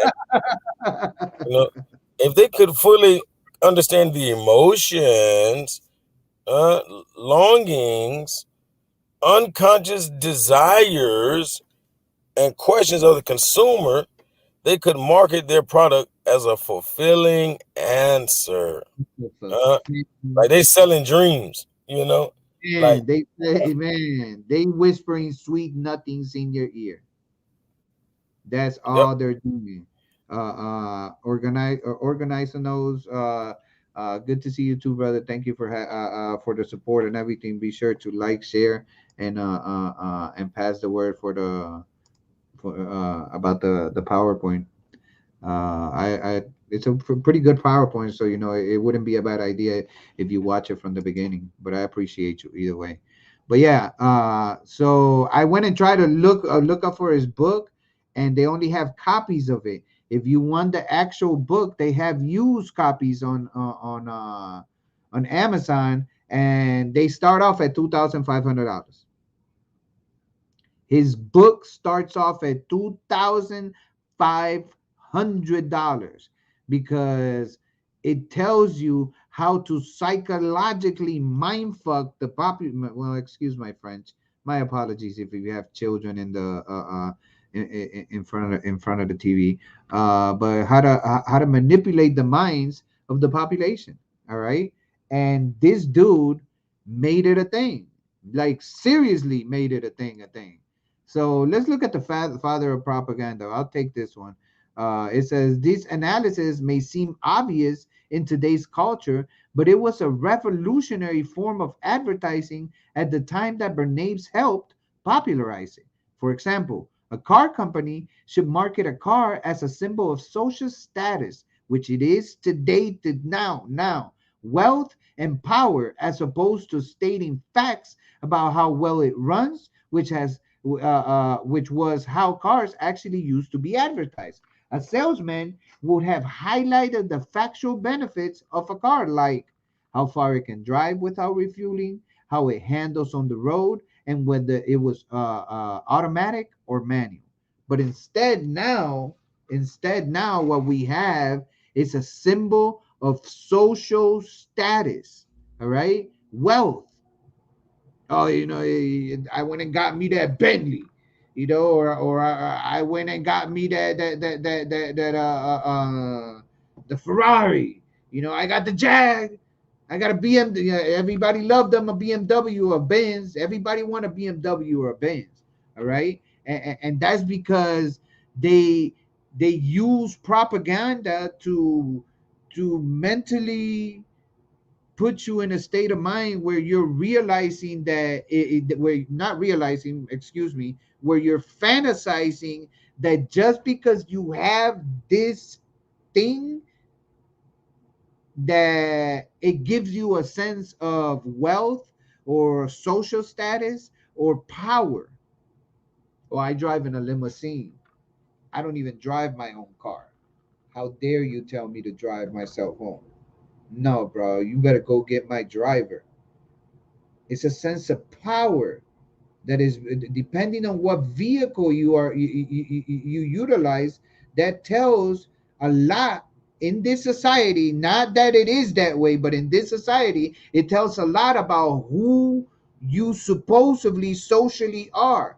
If you're taking the bus, that represents something. If you're taking a taxi, that represents something. If you're driving yourself, that represents something. If you being driven around, that represents something as well.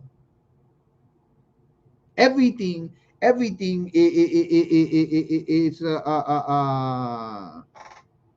it's a social status, and that's what they utilize, or this dude utilized for his own benefit. All right. Now the puppeteer. All right.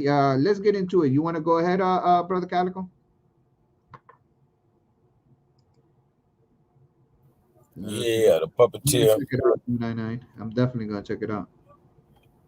Yeah, Bernays mastered his skill of manipulating the public during World War One. He was help he was hired to help rally national support for the war efforts. His primary weapon, propaganda.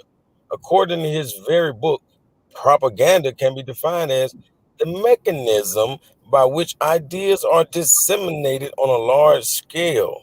Is propaganda. Once again, the mechanism by which ideas are disseminated. How are they disseminating all these ideas? What is the mechanism called? On a large scale is propaganda.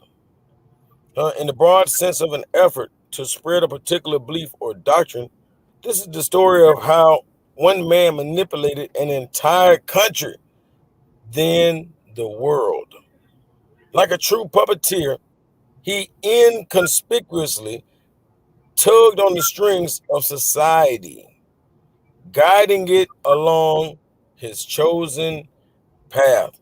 So, it's the same way people uh like the post I made recently when I said there's a thin line between motivation and manipulation.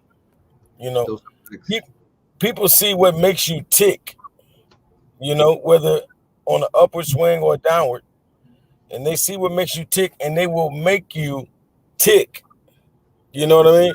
It's like, I know how to get the crowd going, or a person could be debating you, they could be wrong, but they know what to say to get the crowd behind them. Huh? Like, or they know how to, start a lynch mob if they wanted to, because they know how to tug on the heartstrings of the people. Facts. Those are facts. Yeah, but World War I was pretty much that. The people were bamboozled into the thing. All right, and that was because of the power of the media. All right. Now, our brother Malcolm, had told us from the beginning what he told us. He told us the media is the most powerful entity on earth. They have the power to make the innocent guilty and to make the guilty innocent, and that's power because they control the minds of the masses. Through this propaganda, they could do that.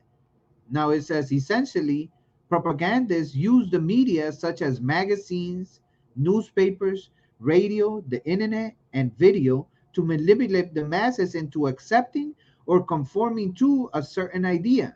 Because of its use in World War One and Two, propaganda has taken on a very negative connotation. It manipulated people into adopting a particular belief or doctrine with the intent of removing their autonomy. So there is all types. This is something that you could research thoroughly how they utilize propaganda throughout the first and second World War. All right. So Charles, thanks for joining us, brother. I appreciate you. Share, like, and subscribe on YouTube if you get a chance to under the Tasha. Hey, Um, and speaking on a couple of things you just said, because number mhm. one, the key word is like the masses, and I always try to relate this to people, but I hope they realize by now that when you look at the word masses, the M is silent. You know, honestly, you know what I mean, brother. Yeah, yeah, Like, yeah. yeah, the M is not even on that word, man. You hear me? The Yeah, the M in the word masses is silent. So, essentially, that's what the majority of people are. You right. feel me? That's why we label them sheep. We call them sheep. You know, Yeah, like we could say donkeys because they are the masses, but the M is silent. You feel me? right. I'm just not gonna curse right now, but they know what I mean. Yeah, And most and speaking of media, media is also, could be said as it could be called media. Media or media is a Greek goddess. You feel me? And she pretty much had the people hypnotized. You feel me? Through hypnosis was, that was her biggest strength as far as blinding the people. You feel me? That's crazy. Yeah. Yeah. Well, thanks to if you're not familiar with him, but ODD, if you haven't seen, if you're not subscribed to his channel, I'll let just the power of the media. I'll let you see a small, couple seconds of one of his videos that he calls it CBS News. It's CBS. As in Wow. Charlie. You know. Wow. I like that. But he used CBS and he used it as you see the bullshit news, or whatever. But just a small little. And I'm Ryan Wolf. Our greatest responsibility is to serve our Treasure Valley communities, the El Paso, Las Cruces communities, Eastern Iowa communities. Mid-Michigan communities. We are extremely proud of the quality, balanced journalism that CBS 4 News produces. But we are concerned about troubling and irresponsible one-sided news stories Plaguing our country. The sharing of biased and false news has become all too common on social media. More alarming, some media outlets publish these same fake stories without checking facts first. The sharing of biased and False news has become all too common on social media. More alarming, some media outlets publish these stories simply aren't true without checking facts first. Unfortunately, some members of the media use their platforms to push their own personal bias and agenda to control exactly what people think. And this is extremely dangerous to our democracy. This is extremely dangerous to our democracy. This is extremely dangerous to our democracy. This is extremely dangerous to our democracy. This is extremely dangerous to our democracy. This is extremely dangerous to our democracy. This is extremely dangerous to our democracy. This is extremely dangerous to our democracy. This is extremely dangerous to our democracy. This is extremely dangerous to our democracy. This is extremely dangerous to our democracy. Well, it gets pretty repetitive after a while, but you could see how this is just clips from different news agencies that McKinley appears to be here, but it says the device is disconnected. It won't allow me to let him in unless he Yeah, you gotta probably allow his camera there, and his mic. There you go. there it goes. But yeah, so so the power of the media is enormous. It's enormous, and you're right, Gemini 9. They all look like puppets because they're just regurgitating what they were told, not even anything, any type of thought or anything. And they're supposed to be journalists, you know what I mean? So they're taking it to another level with this news.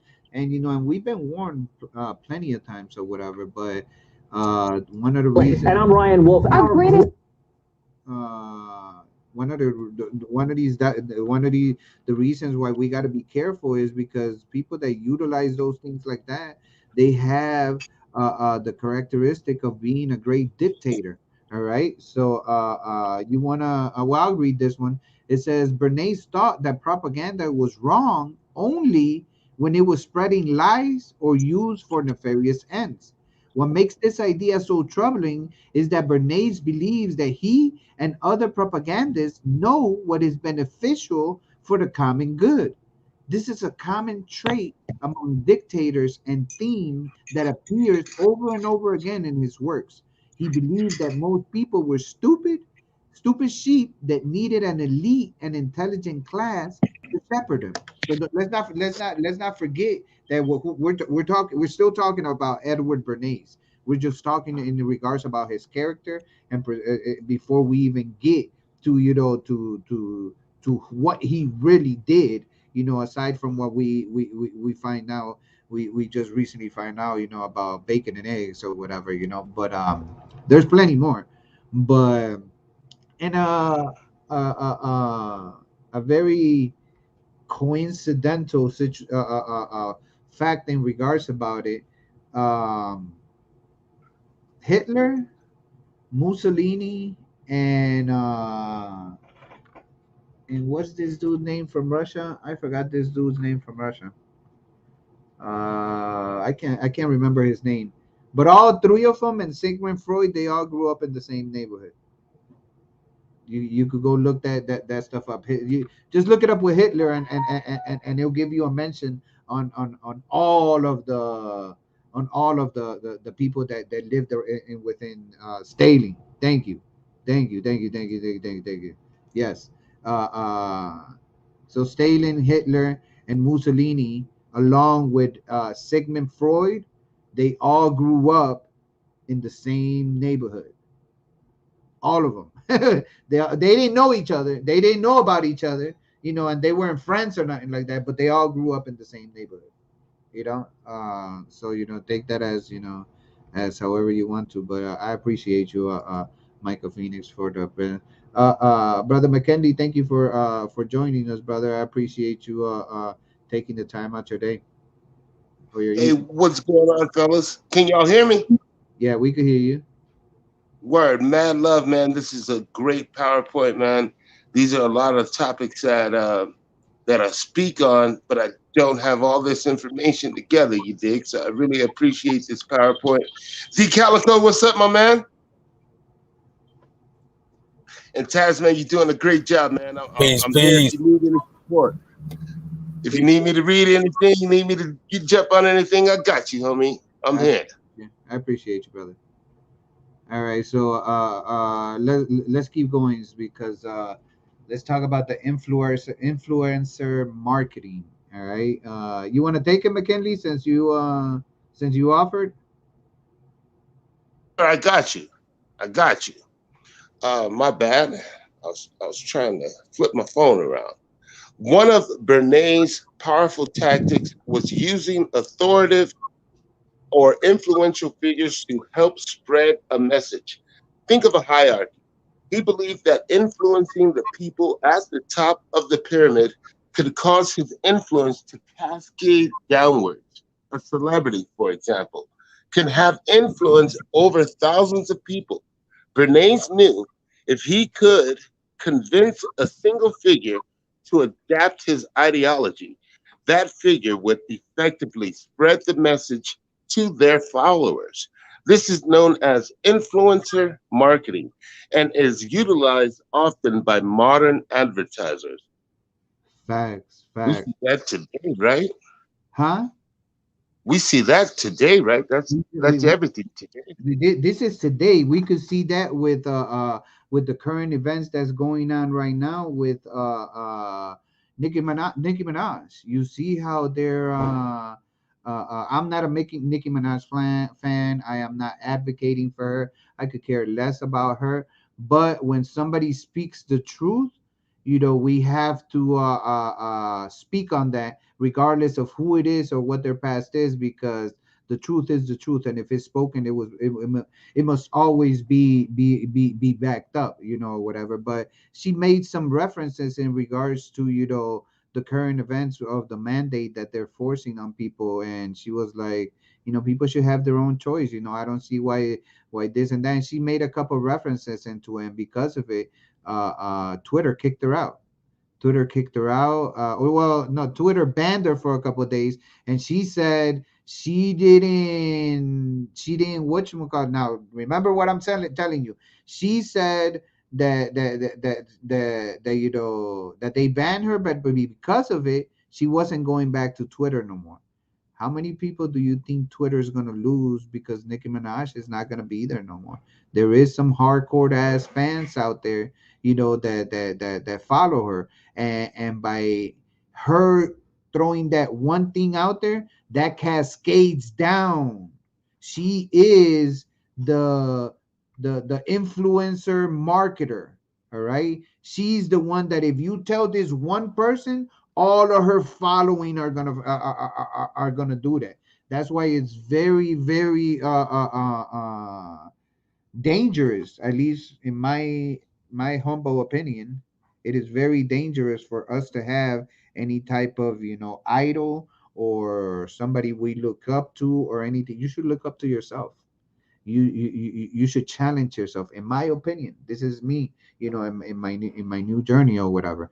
But don't fall into the influencer marketing scheme, in which you fall for this dancer, this singer, this car because of the brand, or this clothes, these shoes because they're, I don't know, Jordans or whatever.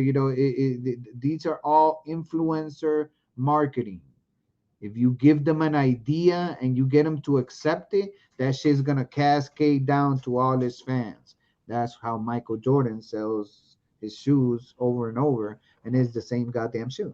But You know, go ahead, brother. in the famous words of Malcolm X, what they do, they can condemn any innocent person and acquit the guilty, you know. And this is what they're doing to Nicki Minaj right now. They're condemning her. I heard this thing called gang theory, right? And what they said about gang theory was you don't have to be right. As long as your gang is cynical enough to pursue or to manipulate the person that they're trying to manipulate. So what they're doing, they called the gang on Nicki Minaj. And now it's the gang's job in order to tear her down, just because those people want acceptance. And so it's crazy to watch that unfold. And like you said, I'm not a Nicki Minaj supporter, but on this, she has my support.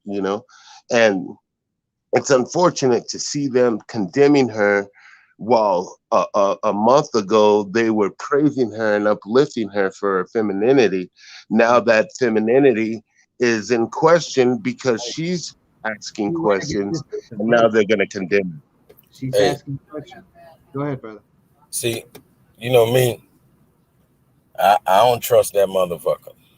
You know what I'm saying? Right. So when I say I'm not a supporter of her, I might mean it a little bit more than y'all do, right? Let me say, right?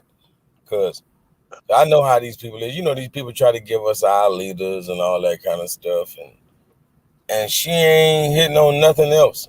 But all of a sudden, she hitting on this. See, my biggest fear right now, as far as all this epidemic, is that the people who own vacation, we got to use that word. The people who own vacation, like they're gonna be around us and don't tell us they're on vacation. It's like if you went and got your vacation, be proud of that.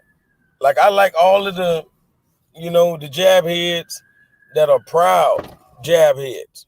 You feel me? I don't like the ones that might try to sneak around us and they got it. You feel me? And I'm thinking, man, dealing with her, she could be one of those, that can infiltrate us. She just, they're just trying to make all us look dumb. So they giving us her. Like, hey, she can be your leader. Like they had Wendy Williams at first, and she's never said nothing I like. But when she said that, I was like, oh shit, because no matter who you are, I'm with you when you're right. But at the same time, if you noticed recently, obviously she got the vacation because she got the vacation a couple weeks ago, and right now she's sick as a mother sucker with that Delta type thing. You know what I'm saying? So maybe she should have, really followed the script that they tried to paint for. Like she didn't want the vacation because she went and got it, and now that mother sucker in the hospital. You feel me? So they just trying to lead us down a path with this chick. They know some people gonna follow her.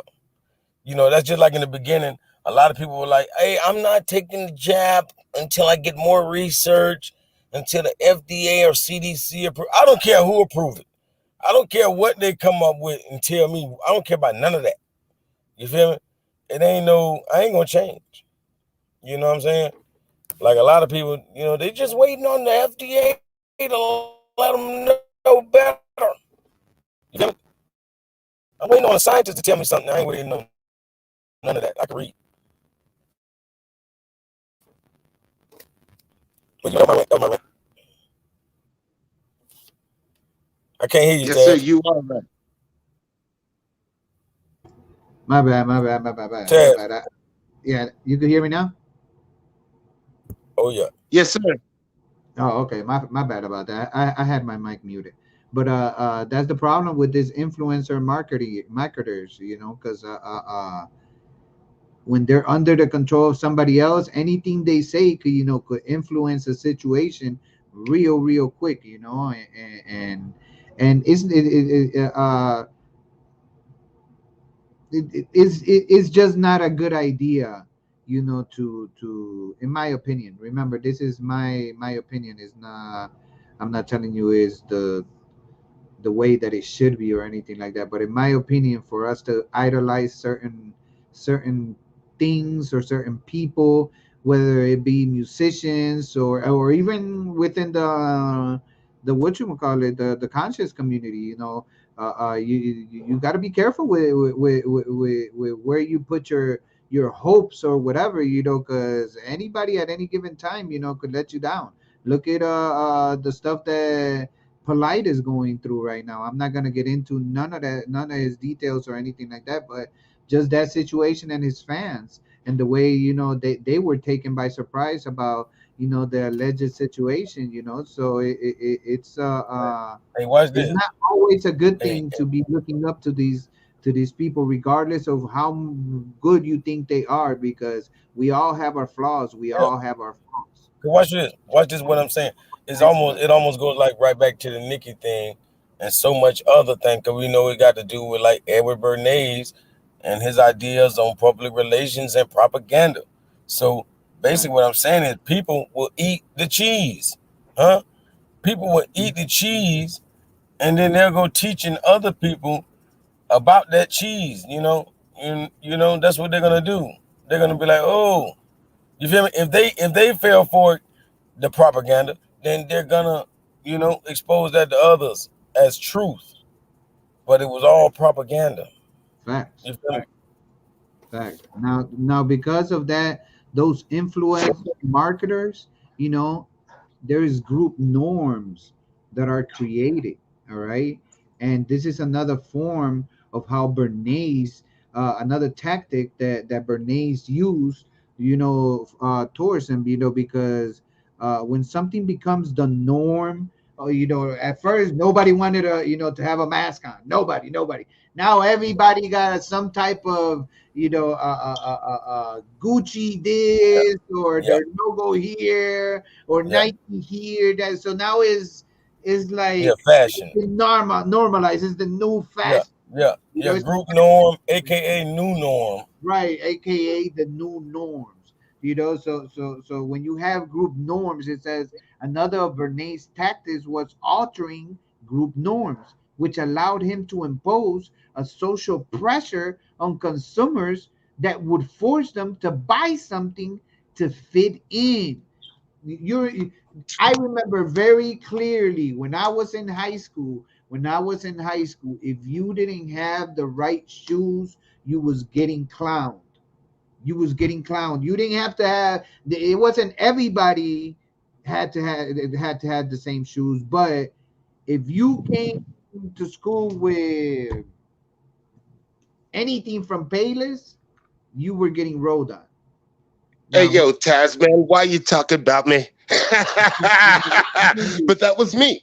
So I mind you, understand exactly what you're saying, bro. You dig? And and it's true, man. If you didn't have on the right kind of shoes, what I had to do, man, I had to buy house shoes. And so I rocked my house shoes around the schoolyard as if I was cool enough to wear house shoes. You understand? But the truth was, I had a pair of Payless shoes in my closet that I couldn't be seen in. And that is so true, man. And these group norms, this idea that the group has more power over the person, and us allowing that to happen. I just found this information on gang theory, man. Can I read it for you real quick?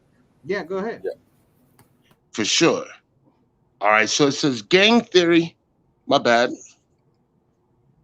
Gang theory provides loopholes where people can have power that is disproportionate to their numbers.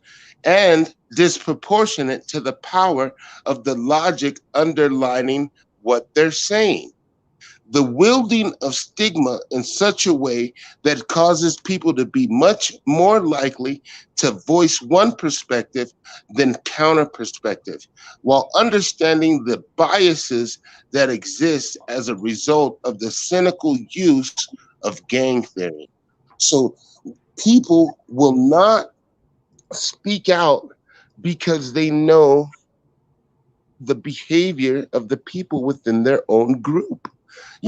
So the people they're more scared of the people in their own group using these stigmas against them than they are about speaking the truth. Hey, Right. hey, And hey, hey, luckily, speak. Oh, go ahead. my bad. And luckily, I was the kid with the Payless shoes. Yeah. So I knew how to make my house shoes look cool. You dig what I'm saying? Yeah. And Right. so now it's time with that information. I know how to make that information sound cool or sound pleasing. And so it's kind of like backfired. The people that they used to pick on and manipulate know those tactics, and Right. we're not afraid of them anymore. Right. Yeah. That's how they utilize these group norms. Because let's not forget that where was it that we were talking about? And I can't remember now exactly where it was. But once something becomes the norm, it segregates others. If they don't fall into it, whether it be uh as children, even teenagers, we all been there, so we could be quite cruel, whether it be because you didn't wear the right clothes, Hey, because you didn't have the right bike. I remember I had to end up getting a specific type of BMX bike. I'm 44 years old, so I'm talking about me growing up in the 80s. uh, back in those days, if you had a bike and it didn't look like what was presented on the TV that they had all the time, or whatever, there was no Tony Hawk in those times. So wherever he was starting to pop up or whatever, but it was more of a specific bike, and if you didn't have that one, a lot of people would. I remember they try to buy me different types of bikes. And I was like, nah, I'll wait. When you could afford the other one, I'll take that one. But I'd rather not have that one than the one. If I show up with that one, I'm gonna be clown.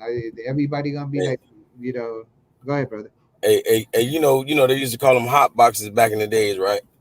And like I used to damn sure have to wear them. You know what I mean?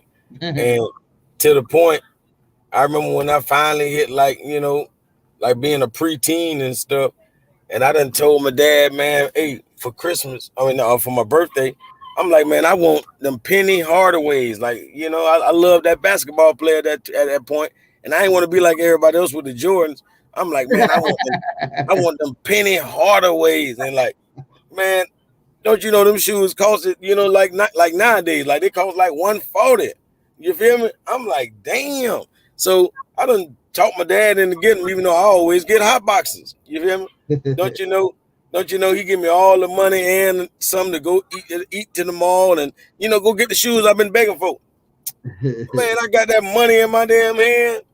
I bought myself some hot boxes. You know what I'm saying? Shoot, I Yeah. spent about $50 on shoes, and I went and bought video games and clothes and food. I thought I did the right thing, which was the right thing. But if I would have been a little more programmed, what would I have done?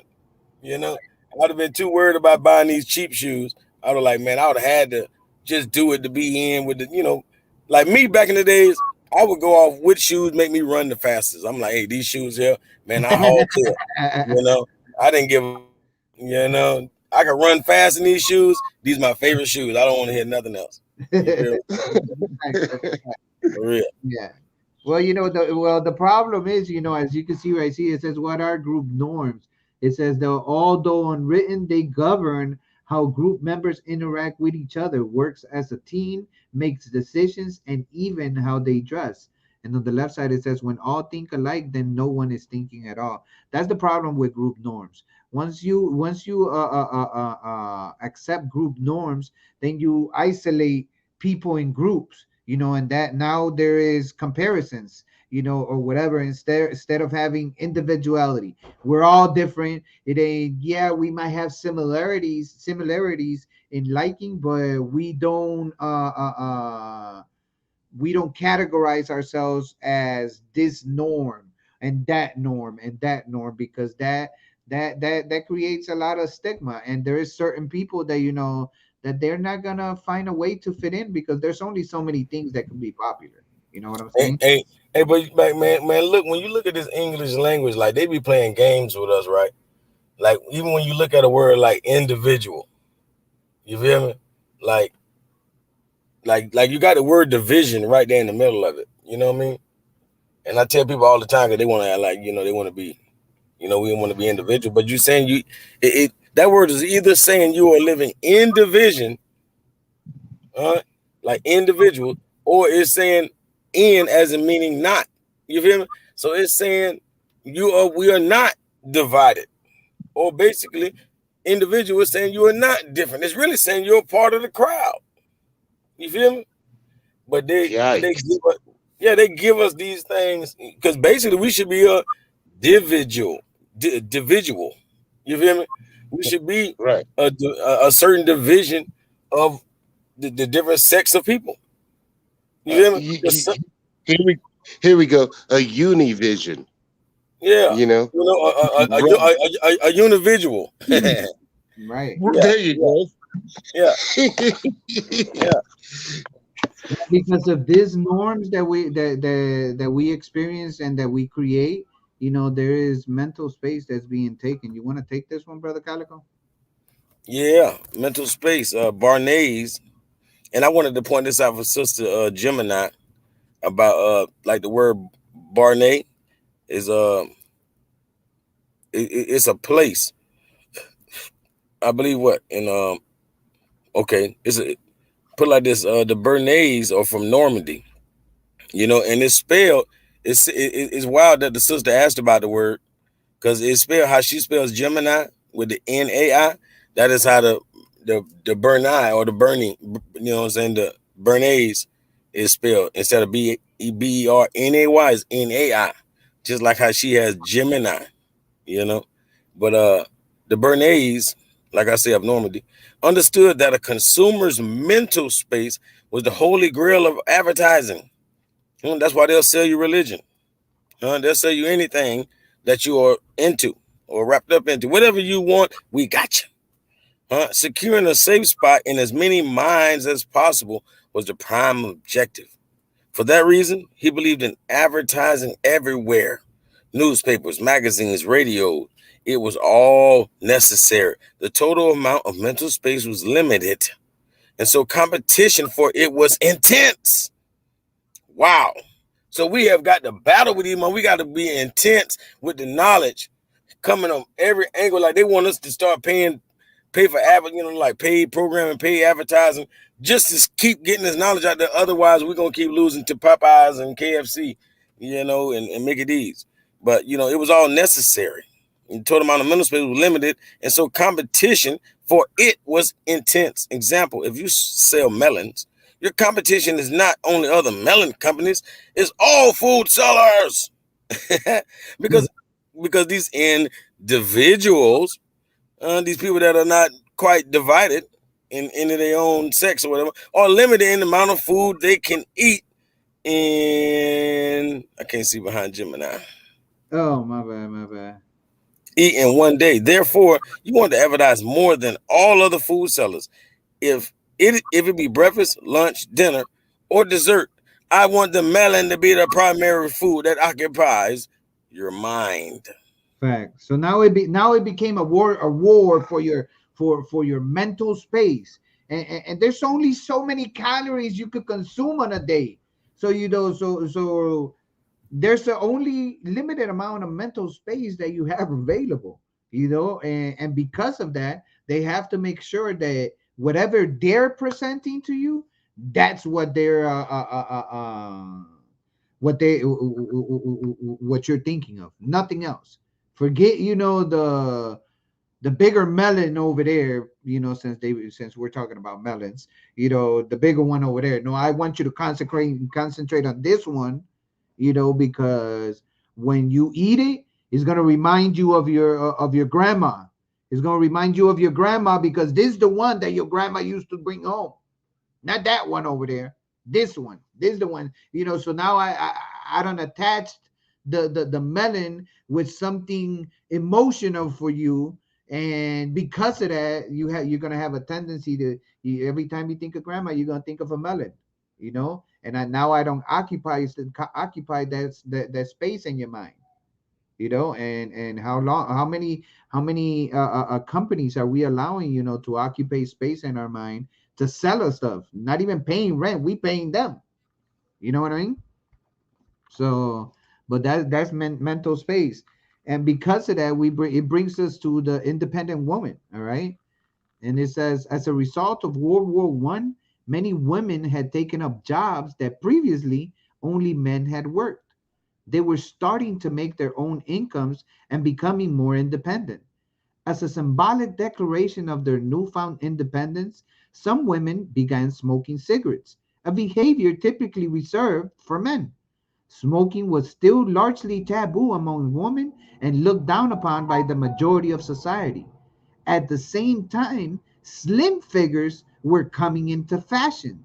Cigarette companies wanted to capitalize on both these trends and win over the female demographic. So, after World War One, there was a lot of well, during World War One, you know, there was a lot of men the majority of men, they were overseas at war, and because of that, the women left here. They somebody had to fill the jobs that all these men left behind, and a lot of them started to taking these jobs and making their own money, and that in itself brought them to another state of mind where they were now more independent. They didn't need to ask the husband for no money. No, I make my own money, I'm good. you know and because of that, they try to the cigarette companies wanted to capitalize on those on that aspect, and also the aspect that when you think of those black and white movies, you think of the real skinny women. That's what, and even today the model figure is supposed to be some skinny ass, I have no ass, you're like an iron board type of woman, and it's not to say that there's anything wrong with those type of women.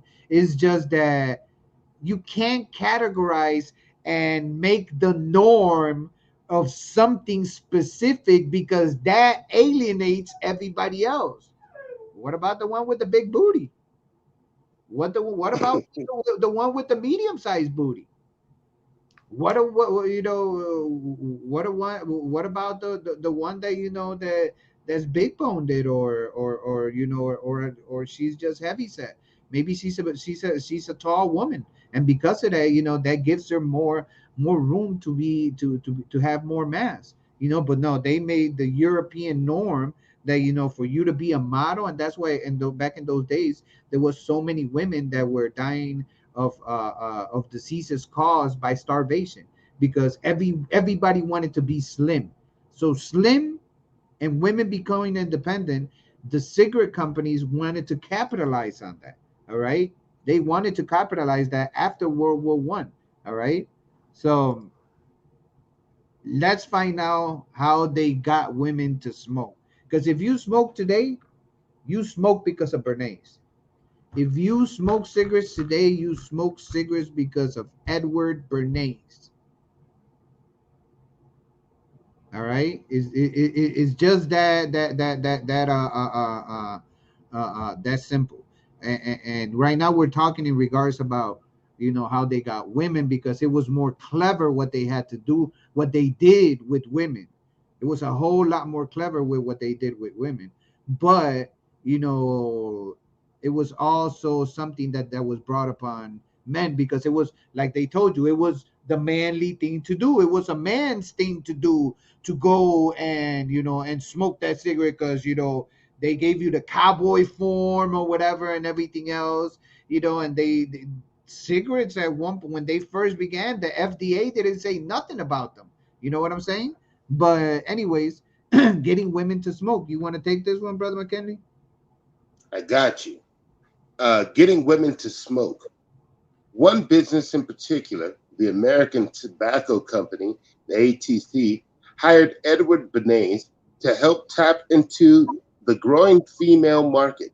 The president of the ATC, George Washington Hill, wanted to make Lucky Strikes, his flagship brand of cigarettes, popular among women. Excuse me. With the help of Albert Lasker, the ATC came up with an ingenious but evil slogan: reach for a lucky instead of a sweet. Bernays was enlisted to help popularize the message that smoking a lucky, as opposed to eating a sweet, would help women achieve their ideal figures. He reached out to popular photographers, magazines, and newspapers to help spread the idea that thin figures were indeed the new fashion. That's horrible. That is horrible. Hey, And go hey, ahead. and you look at the name of them, Lucky Strikes. You know, luck is actually, obviously coming from, it's the word. It means light. You know, so when we saying something is luck, and we mean the light. So that's why it has a light on the end of it. The cigarette. So we saying Lucky Strikes. You know, it only takes so many strikes until you're out. You feel me? So the thing about the cigarette, it's a lucky strike. You get to you get to keep thinking that you can keep striking out, but eventually you're gonna be out. Yeah, You know, yeah, most so definitely. it ain't really it's not really a lucky strike, but Right, it's but ironic. it's all a marketing scheme.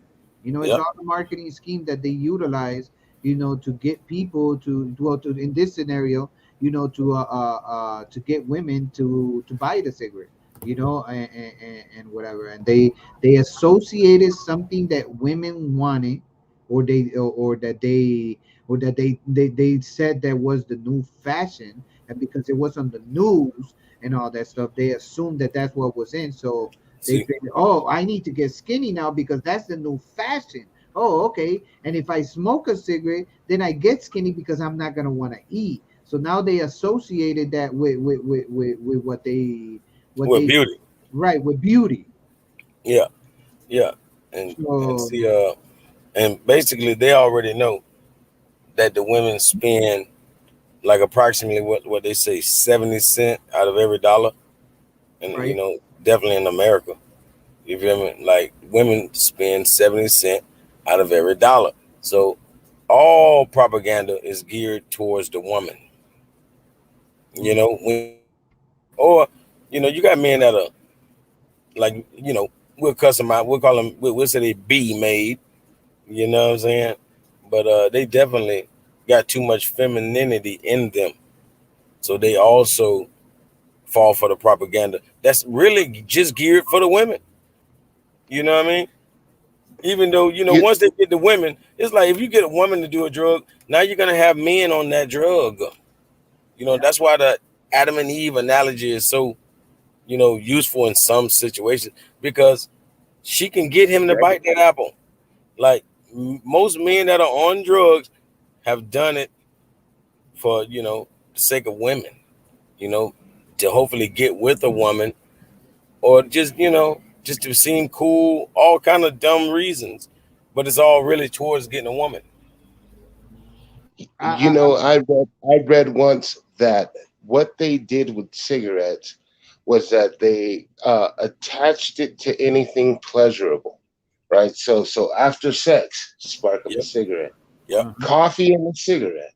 right, Wake up, light you a cigarette. It's gonna make you. Oh, you can't go to sleep. Smoke a cigarette. So here they're using it and cigarette will tagging it. relax.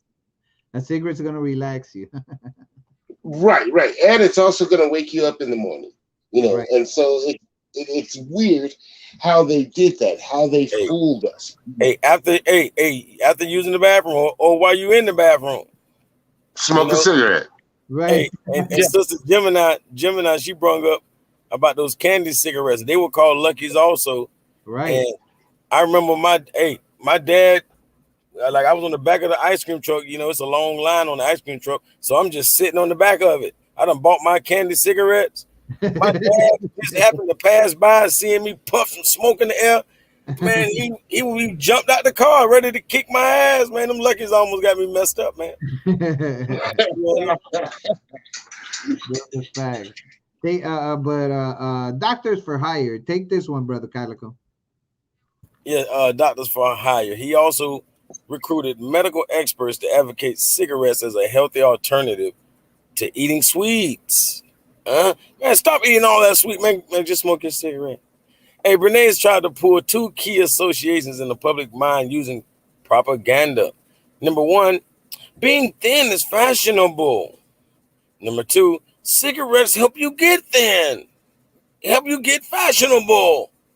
Okay, the campaign helped increase the amount of women smoking in the U.S., but it still wasn't enough for G.W. Hill, who we're gonna probably most likely look into. But he said that women have become more comfortable smoking indoors, but there was still a taboo around smoking indoors.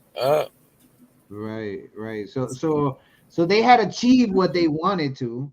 They had achieved what they wanted to, but women were only smoking more indoors now. So they wanted to make sure that they got women to smoke outdoors too, because there's only so many women that are gonna do it.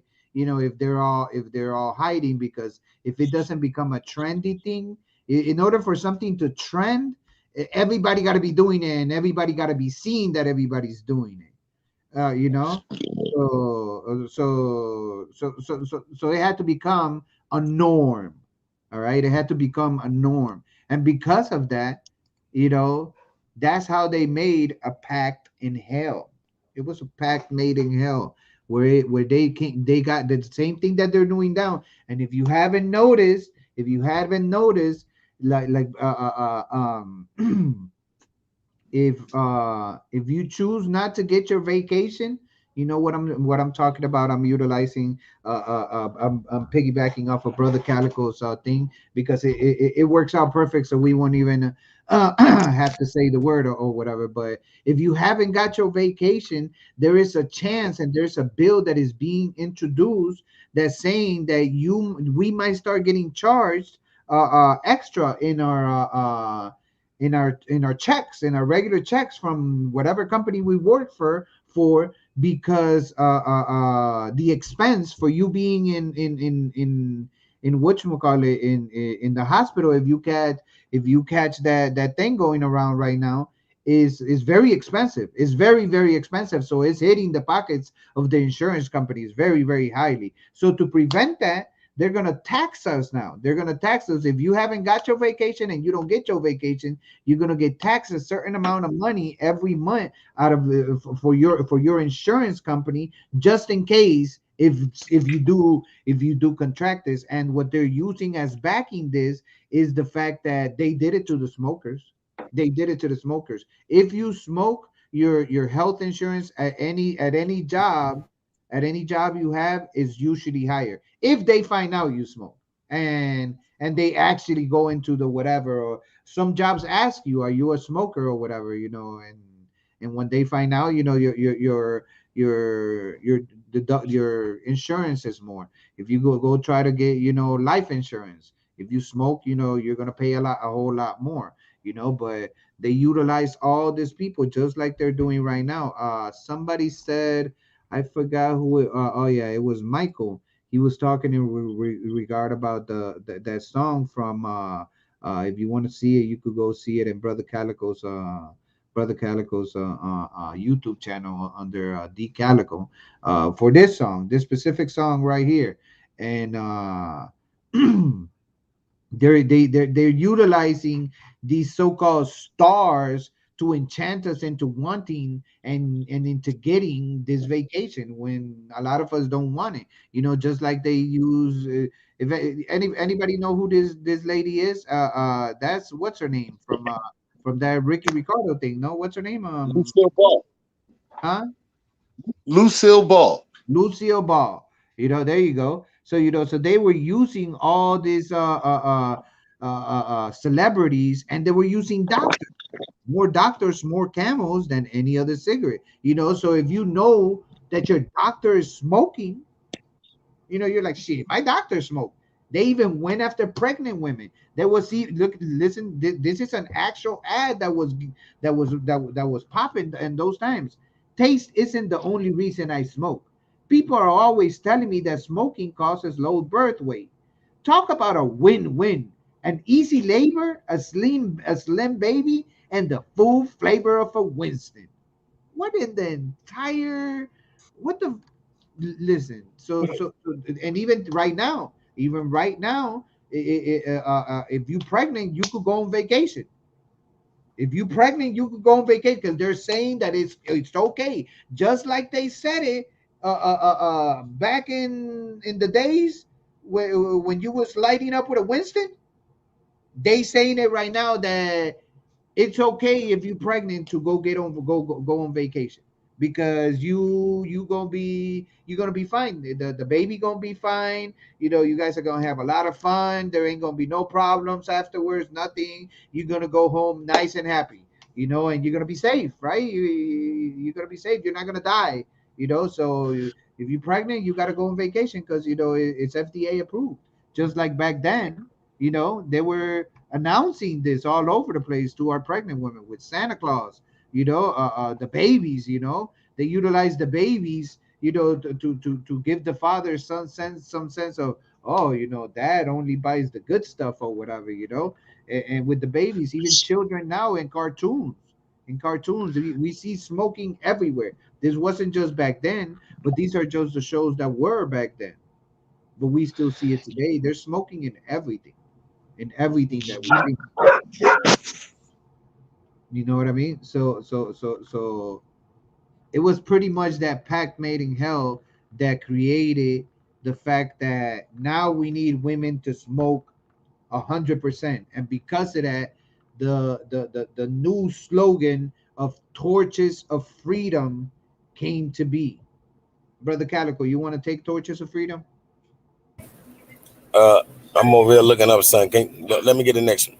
All right, all right, all right. I'll take I it. got you. I got you. Go ahead, brother. Torches of freedom. Torches of freedom. Bernays manipulated women into buying cigarettes by convincing them that smoking was a form of feminist liberation. During this propaganda campaign, he dubbed cigarettes torches of freedom. He would encourage women to smoke in public despite social taboos. Bernays hired women to march while smoking their torches of freedom an Easter Sunday parade on the 31st of March, 1929, which was a significant moment for fighting social barriers for women smokers. So this dude done went and hired, and this is the first one because he did it in different places, but this is the one, the biggest one, which was the one that the Easter Sunday parade of March of 1929. All right, but he hired a whole bunch of women, and he told them, when I give you guys the signal or whatever, you gonna spark that cigarette up and you gonna walk around with it. You gonna walk around with it, and you gonna and if anybody says anything, you gonna respond with, "This is my torch of freedom." When you think of a torch and a woman, what are you thinking? You're thinking of the Statue of Liberty. All right, so Wow. you're thinking of liberation.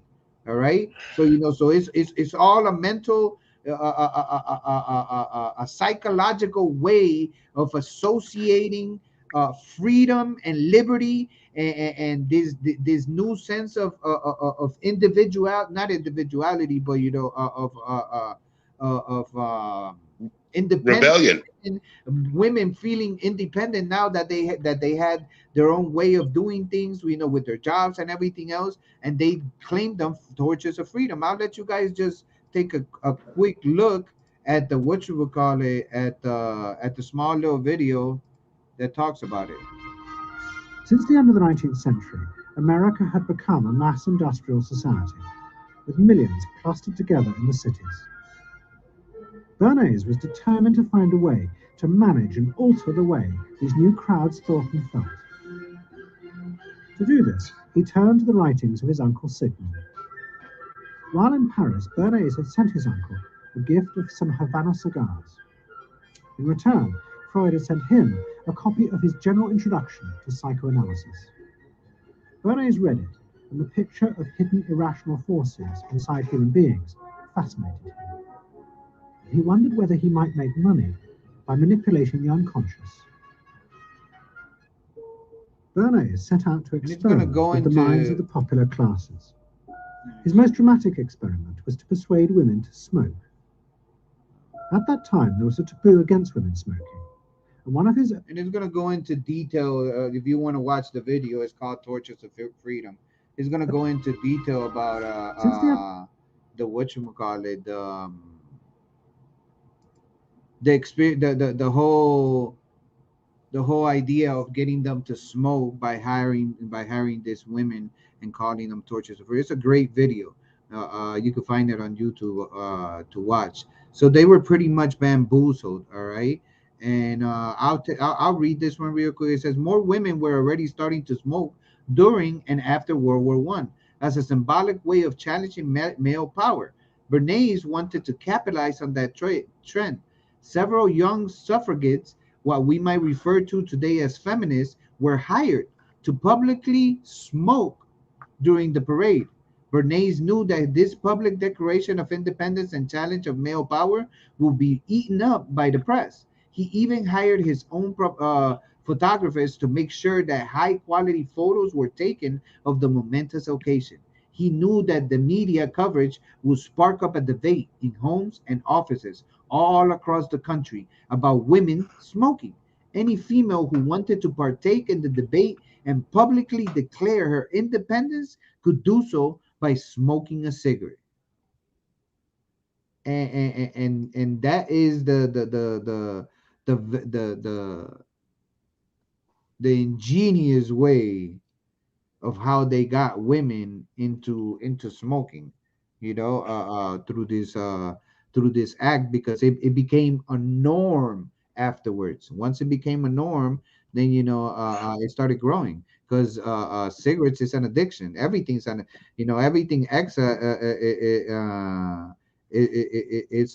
addiction. He hired his own paparazzi. Yeah, he sure did. So Like a lot of times you'll see a like a silhouette or a picture of a black sister, with nothing on, with an afro, with a cigarette. Uh, right. I Hmm. guess they say trying to challenge that male power and you know using that sexuality to help bamboozle and push the propaganda. So who do they target in order to do that? Who do they go to first? First, they hit up the doctors, and that I'm stuck on that. Yeah, I've been hush stuck money. on that for a minute, man. Since that slide passed, I've been stuck on the fact that they could find doctors that they could purchase, you know, and then this idea of telling women what's a sign of liberation, you know, and so you do this and you're showing that you're free, you know, instead of not doing it, showing that they're free. It's just a crazy system of control that it seems that we've been in a terrible cycle of. First is the doctors, then the women, and like you said earlier, man, uh, the Adam and Eve giving him the apple.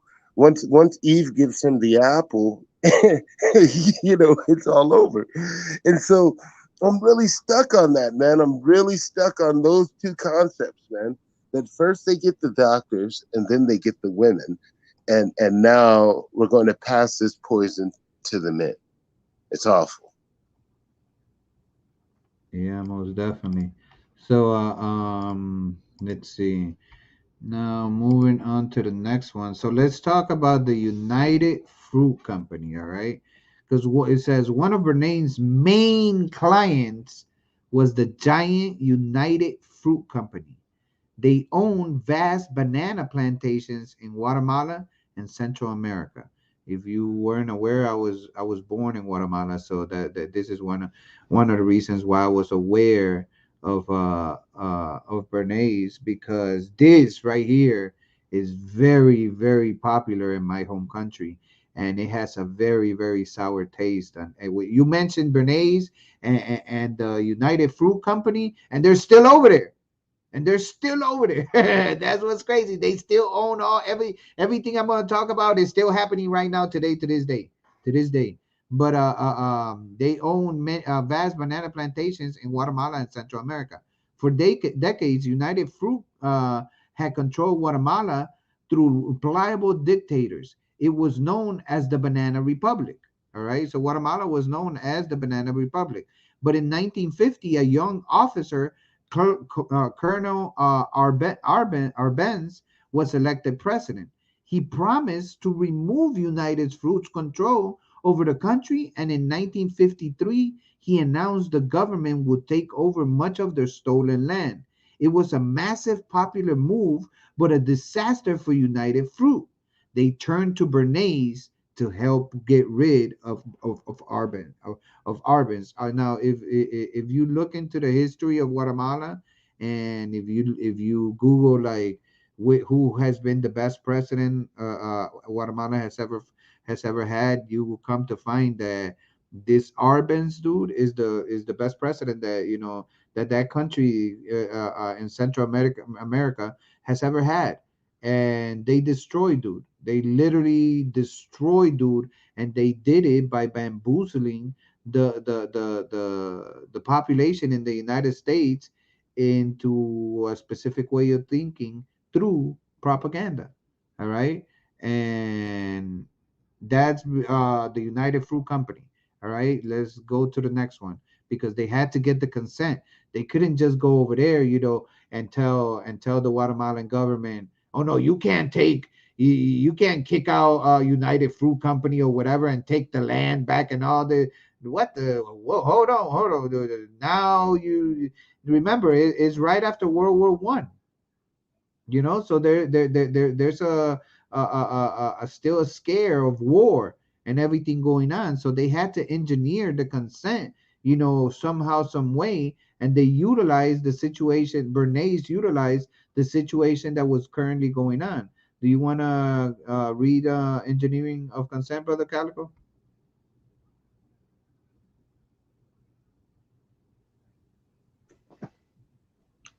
I got you, pimping. Go ahead. Engineering of consent. Bernays understood all United Fruit Company had to do was change this situation from being a popular elected government that was doing some good things that were good for the people of Guatemala into this being a very close place to U.S. shores and a threat to American democracy. This occurring at a time in the Cold War when Americans responded to issues of the Red Scare and what communism might do. He was trying to transform a brilliant and brilliantly did transform it into an issue of a communist threat very close to our shores by taking United Fruit, a commercial client, out of the picture and marketing it and making it look like a question of American democracy and American values being threatened. So Damn. this so this dude went and removed Amber Gaucher. Peace and love, sister. Thank you for joining us at this time. Hope you enjoyed the PowerPoint. When you get a chance to go see the beginning of it, because it's an explosive one. Hope you enjoy the rest. But so what this dude did was that, and we're going to come to find out later on that this wasn't United Fruit Company, the one that what you call it, that had this idea. No, United Fruit Company was out of there. There was nothing they could do. There was nothing that Bernays could do to save United Fruit Company from losing the land that they had, and and having the workers over there gain all that land, and the jobs, and it was gonna transform the country, because that's what we're mainly known for. Shipping is, the bananas, so he literally, we're gonna come to find out that what had happened was that the government needed for Arbenz not to be there, because he it was too close. It was too much of a possibility that he might become sympathetic with the Russians, and because of that, they hired. Well, they didn't hire. Well, I'm pretty sure they paid him, but they told that the United Fruit Company, they told them that they were going to help them out, and that they need to go and get Bernays, to fix the situation. So they turned Guatemala is literally is the United States, all right? Is the United States, is Mexico, and then is Guatemala. Is the next country. So that's literally in the backyard. That's literally in the backyard of the United States, and they were telling this was all over the news. It was all over the news that the Russians were planning on making a base over there. They were going to put missiles over there. In the meantime, Arbenz didn't even know who the hell, he probably didn't even know how to speak Russian or whatever. But what I'm trying to get to is he didn't have no ties with the now. They're all government officials, so yes, do they have talks or whatever and all this? We had close ties with Cuba. Cuba had close ties with with Russia. Obviously, we know that whole situation. They use propaganda to go invade Cuba. All right, with Operation Brother Calico, Operation what, Brother McKinley, the operation that they use for to invade The to Bear Pigs. the Bay of Pigs, the Bay of Pigs. They use propaganda for the Bay of Pigs, to invade and go try to take over Cuba. It failed, but that's what they used it for. They did the same thing with Guatemala. They did the same thing with Iraq on 9/11. They did the same thing with Afghanistan because of And 9/11. Venezuela. They did the And same thing Venezuela in as well. Venezuela, right? So this is something that they utilized over and over and over again, and they utilize the current situation to go against the population mentally, going into the population. All right. So now we get into defamation of character. All right. And it says, and this one says, in reality, Arben was a democratic socialist with no links to Moscow, but Bernays set out to turn him into a communist threat to America. He organized a trip to Guatemala for influential American journalists. Few of them knew anything about the country or its politics. Bernays arranged for them to be entertained and to meet selected Guatemalan politicians who told them Arbenz was a communist controlled by Moscow. During the trip, there was also a violent anti American demonstration in the capital. Many of those who worked for the United Fruit were convinced it had been organized by Bernays himself. So, not only that, but there's always gonna be. That's why I don't trust no politician. None. Ain't no such thing as a good politician. In my perspective, there ain't no such thing as a good politician. But you got this dude, you know, what the hell was it? Arbenz. He's trying to do something for the country, but there's always a dirty politician willing to do some sneaky shit behind the back because they promised him a whole shitload of money that if he said this one thing, that's all he had to do. He didn't. You don't have to kill nobody. You don't have to go steal nothing. You don't have to go abuse nobody. You don't gotta do nothing. All you gotta do is I'm gonna bring some cameras over here and some journalists, and they're gonna ask you a couple of questions, and you gonna tell them that dude has a lot of ties to the Russians, which is something that we went through with currently with what's his name, with the current situation that we're going right now with Trump. What did they say about Trump? Trump has ties with Russia. So they still using this. They are still using this right now in front of our face. All right, but they did it back then. You know. So he even organized. Remember, you're in a third world country, and you could go over there and offer a few $100s, and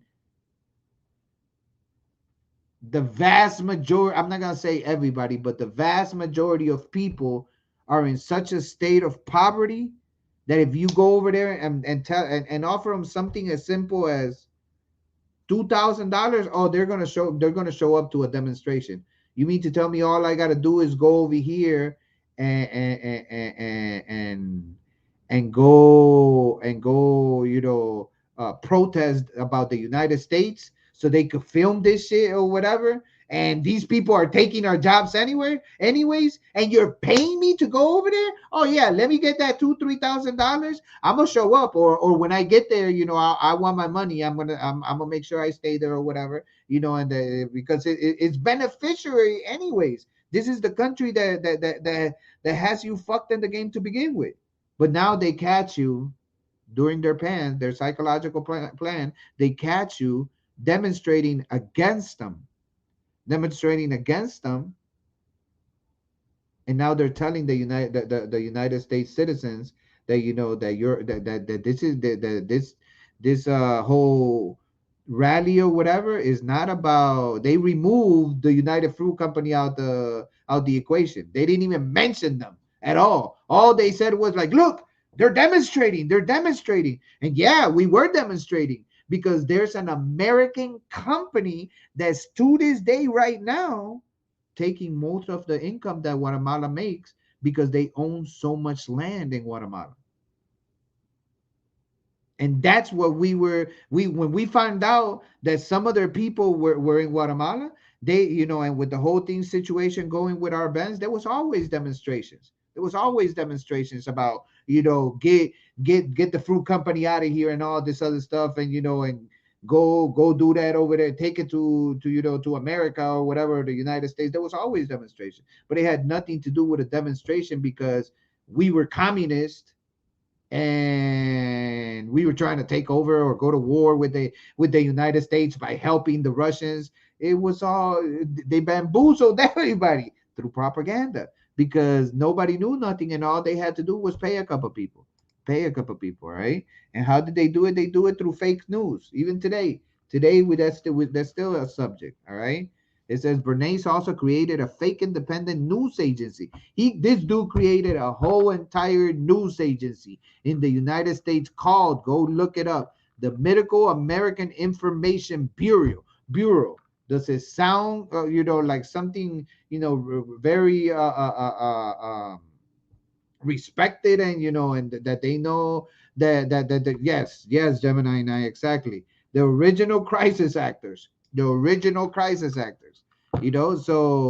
the Middle American Information Bureau, it bombarded the American media with press releases saying that Moscow was planning to use Guatemala as a beachhead to attack America.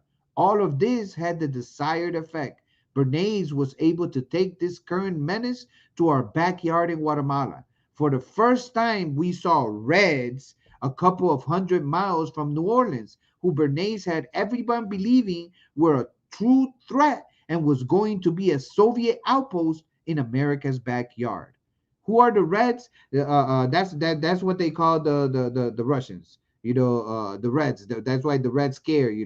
Uh, uh, the bomb thing going off. And we gotta go hide under our desk. That's what they were doing during the wars. To practice in case there was a nuclear attack. Get under your desk. How was that? The bottom of your desk gonna help you against a nuclear attack? I have no idea, but that's what they were doing to kids. But it was all about instilling scare on you. It was the Red Scare. They had to keep you scared of the Russians. And to this day, they mention Russians, and and you from the United States, you gonna get triggered. And it was all over the news by the Miracle American Information Bureau. I think this is their In Guatemala, the Jacob Arbenz regime became increasingly communistic after its inauguration in 1951. Communists in the Congress and high governmental positions controlled major committees, labor and farm groups, and propaganda facilities.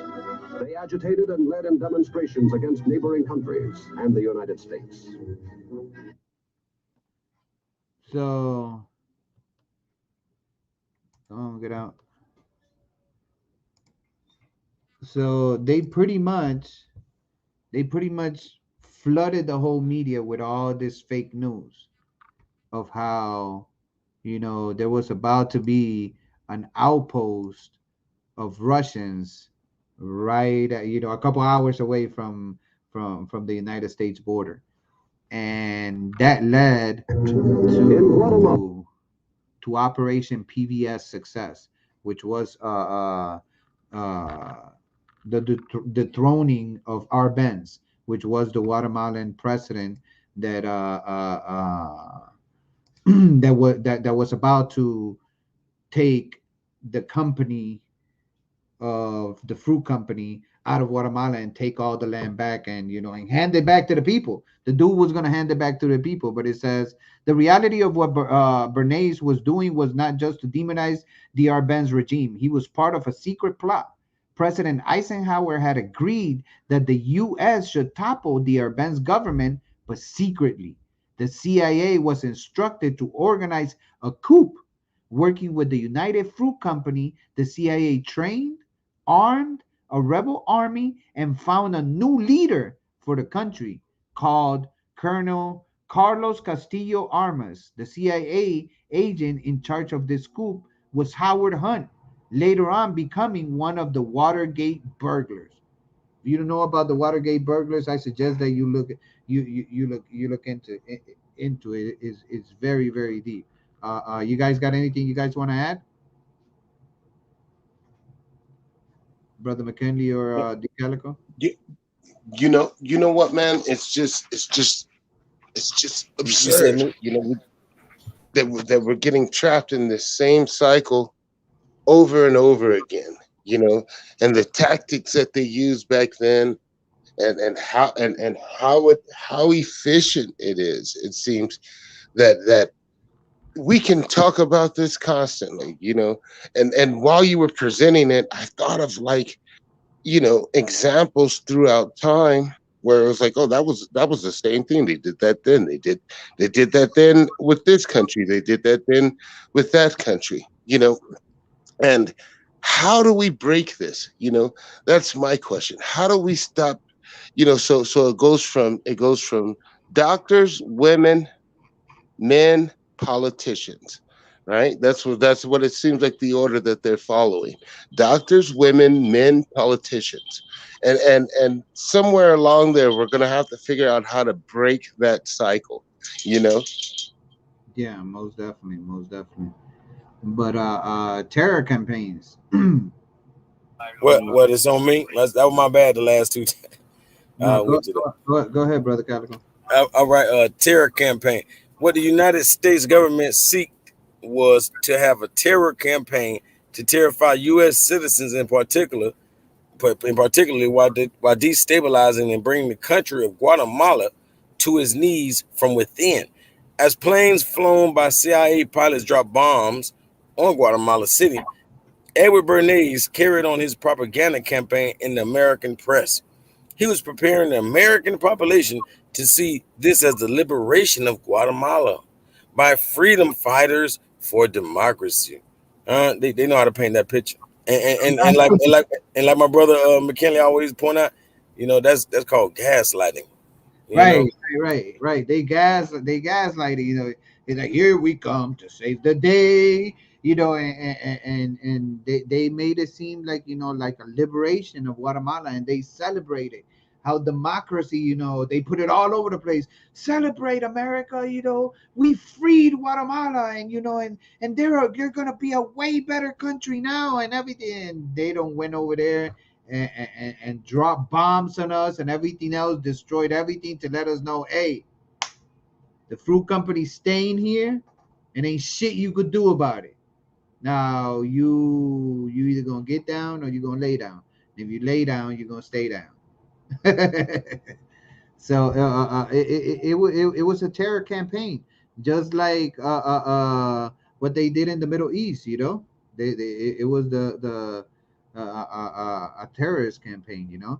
So social engineering. It says thanks to Bernays and his family's twisted legacy, social engineering became big business. Modern psychology was used to exploit humans' mental weaknesses, nurture the public's lower desires, and turn people into mindless consumers.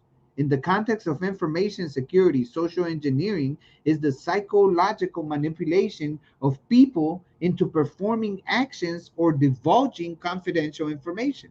All right, and this is turned out. This is an actual abstract of Edward Bernays on his manipulation of public opinion, the why and the how. You could once the show is over, you could go come back over here and pause it, and read the red. I'll read you. It says, if the general principles of swaying public opinion are understood, a technique can be developed which, with the correct appraisal of the specific problem and the specific audience, can and has been used effectively in such widely different situations as changing the attitude of whites towards Negroes in America, changing the buying habits of American women from felt hats to velvet, silk, and straw hats, changing the impressions which the American electorate has of its president, introducing new musical instruments and a variety of others. So they're using this psychological shit on us for everything from presidents to instruments to what we wear, what we eat, the way we talk, everything is we're socially being engineered. It's a complete mind-boggling situation. Want to add something, guys? You know what bugs me out, man, is that in some fashion, this is a form of hope, you know, in some fashion that we are so malleable that we would do things that we are morally in disagreement with if we knew the truth behind it, you know? And so this gives me hope, man, that people will um once they find out the truth behind it and realize how malleable they are, how easy it was to manipulate them themselves, um, that the truth will be amazing to others. You know what I mean? It gives me hope in people, man. That if they can manipulate people this far off these lies, I wonder what the truth can do. You know, and how malleable the truth will be on the people. You know, Facts, so facts. so it's crazy, but at the same time, there's a glimmer of hope in it. You know that damn they did all this and they're calling it social engineering, but really it's manipulation. You know, Yeah, there's it's just a fancy way of saying, oh, we manipulate people on a regular basis, depending on their desires, wants, and likes. And right. so, you know, hopefully we can deprogram people soon and efficiently and effectively so Right. that these things don't work on them anymore. So, yeah. So if for the audience, if you stuck around this long, because we've had a pretty good amount of people watching all throughout the broadcast. I appreciate you greatly. Like, share, subscribe. And share it, and come subscribe to my YouTube channel that I'm trying to build. And now that if you stay this long, you get to witness the why we are talking about the Bernays, and we're talking about the Sigmund Freud. What is going on? What's so special about them, Taz, that we had to go through this 3.5 hours of explanations of all this stuff? I thought this, Taz, you said this was Netflix exposed. What's going on, Taz? What's going on here? What's going on here is that when we're talking about propaganda, all right, we have the definition right there. Is everything that we're witnessing right now, just like with what they're doing with the vacation, and the wearing of the mask and all that stuff. It is the same thing that Bernays did with propaganda, all right. But now, how are they doing it to us? Well, look at here. Look who's the great nephew of Edward Bernays, the father of propaganda. It's Mark Randolph. Taz, Taz. Who the hell is Mark Randolph? I'm so glad you asked. I'm so glad you asked, because we've been for 3.5 hours, Taz. We've been waiting for you to get to the point of Netflix, because this, I don't even know how this has anything to do with Netflix. Oh, who is Mark Randolph? Mark Randolph is the CEO and co-founder of Netflix.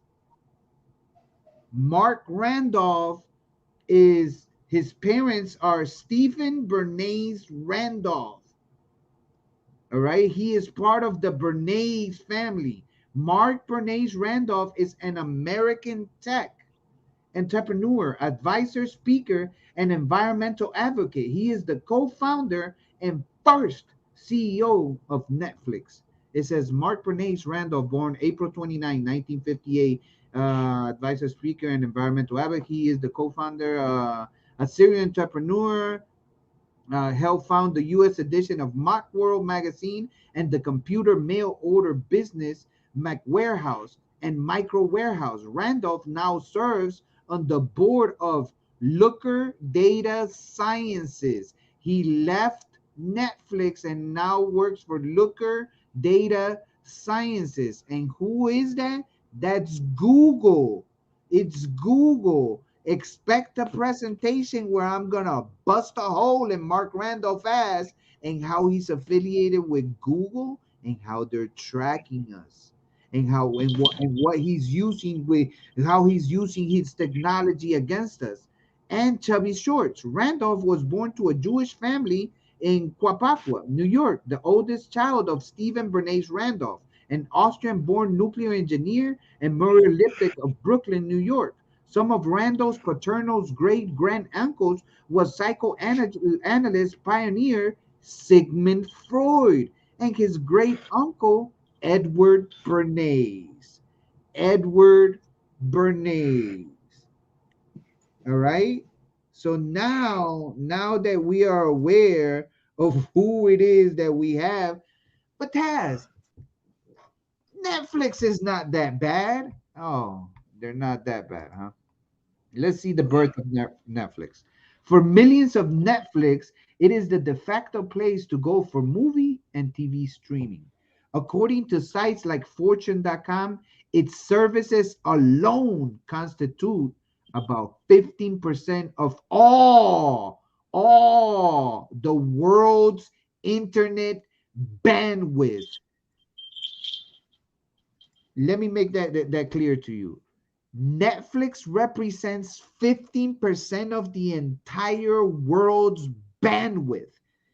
15% of the world, of the entire world, is watching Netflix. And what do we see in Netflix? What are we seeing always on Netflix? Let's get to it. It says, not bad for a company that started by posting DVDs, by snail mail. If you remember, that's what Netflix was before. They used to mail you the movies.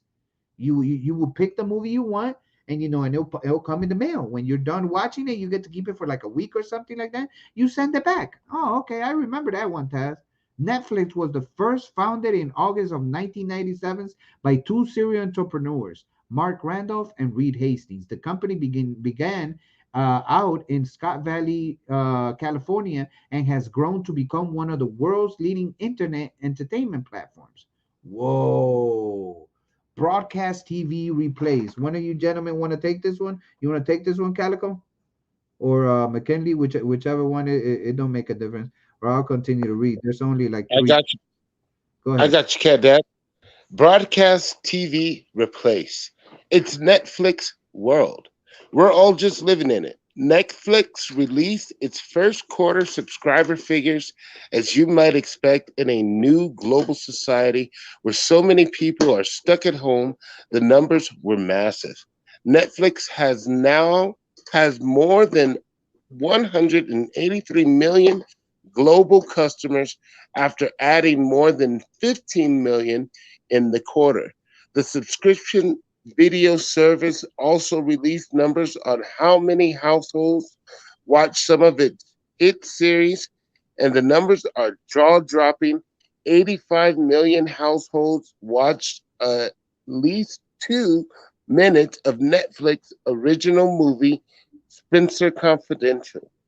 65 million households checked out Spanish language series La Casa de Papel, also known as Money Heist. 64 million people watched Tiger King. Broadcast TV has been replaced. It has been replaced. The whole dude sitting at the whatchamacallit or whatever, that's in the past. Hey, Netflix is it's what's going on now. Go so ahead, bro. watch this. Like you say, La Casa de Papel. Right? You feel me?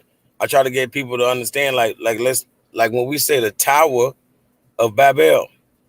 I have two theories on it. But I'm gonna give you one of them right now. Is what I'm saying is the letter B predates the letter P. So when you see the letter P, it was originally a B. So we talking about Babel. You know what I'm saying? And what I'm saying about that is, let's look at it as the Tower of Papel, Tower of Paper.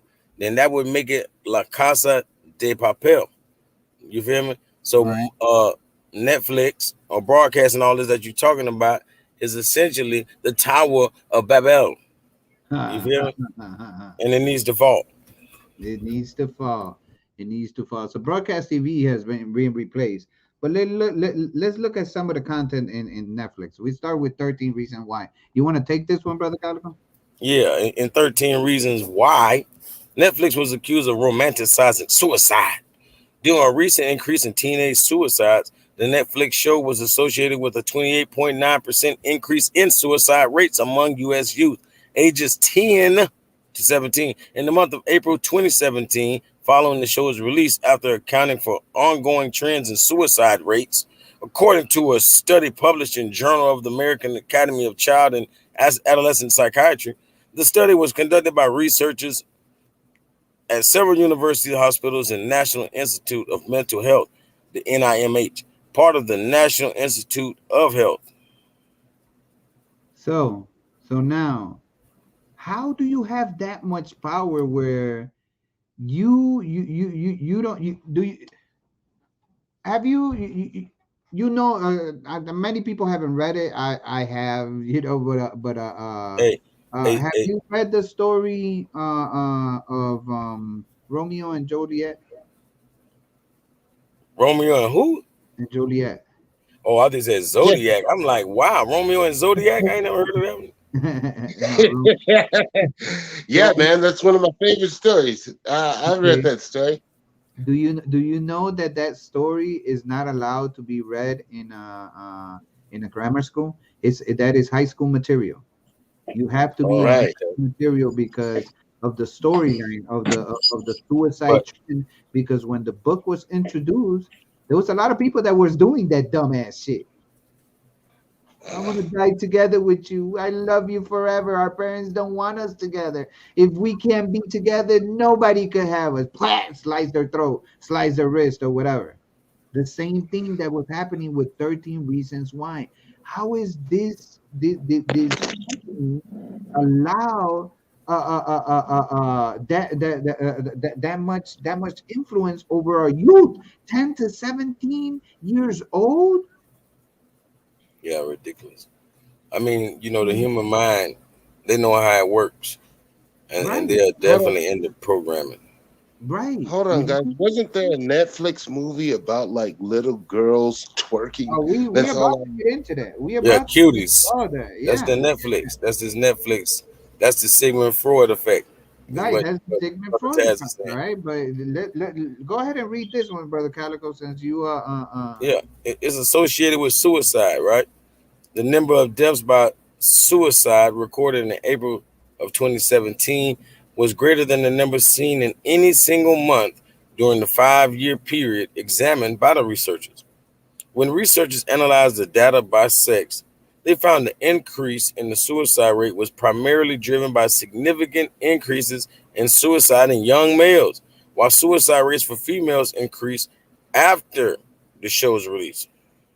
So in general, males are the ones that have always had the high rate of suicide during that age. After the show, females show a substantial amount of increase on the suicide rates because of that specific one.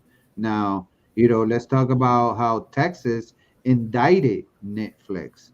I mean, if we go expose them, we gonna expose them good with everything because Yeah, I heard the God speaking in regards about it. yeah, yeah. Matter of fact, that's what McKinley was talking about. So you're gonna let me Right, tackle it. exactly. Go ahead, brother Calico. I mean, brother McKinley, because this is what the cutest thing he was talking about. Oh Talking yeah, about, he had to go though. okay, He let me know ahead of time that he had to make a move all and right. Texas indicts Netflix, right? right. After facing intense backlash for airing cuties, uh, Netflix is now facing an indictment in Texas courts. According to Rep. Matt Schaefer of District 6, a Tyler County grand jury indicted the streaming company for the promotion of lewd material depicting children. Senator Ted Cruz wrote, written and directed by Maya Muna Decor, Cuties is about an 11-year-old Senegalese immigrant named Amy or Fatia Yusuf, who is living in an impoverished Paris suburb with her observant Muslim family, said Cruz. She becomes fascinated with a clique of rebellious girls of her middle school who choreograph dance routines and wear crop tops and heels. They talk about Kim Kardashian and diets, practice twerking, and giggle about boys and sex related things that they don't yet understand. That's disgusting. So they were indicted. This is in their thing. This is the author. That's the. I didn't want to put no nothing but the what you would call it, the person that wrote it, and I didn't want to put no pictures of the thing because it's very, to me it's very explicit material for children, for the age of the children that are being portrayed. But it is what it is. Nowadays, we romanticize everything, so everybody's gonna think differently in regards about to, oh yeah, it was a good one. Some say there's some people that will tell you that that they love the thing and that it was good, and it was a good movie or show or whatever the hell. Hey, But yeah, that's yeah. Netflix You, now. you already know, like the main thing I hear about the word romance is the word it has the word Roman right in it. In it. Right. You know, Netflix also rewrites history. In the TV series The Devil Next Door tells the story of John Demjanjuk, a retired Ukrainian American auto worker living in a peaceful life with his family in Cleveland, Ohio. Cleveland, Ohio suburbs in 1980s until a group of Holocaust survivors identified his photograph as notorious cruel Nazi death camp guard Ivan the Terrible.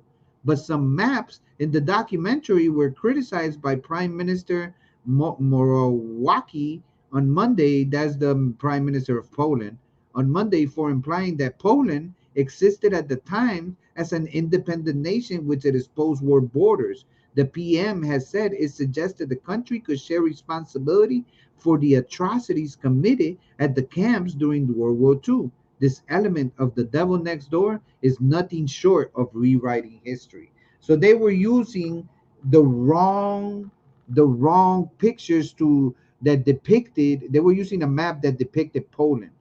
And at that time Poland didn't even exist.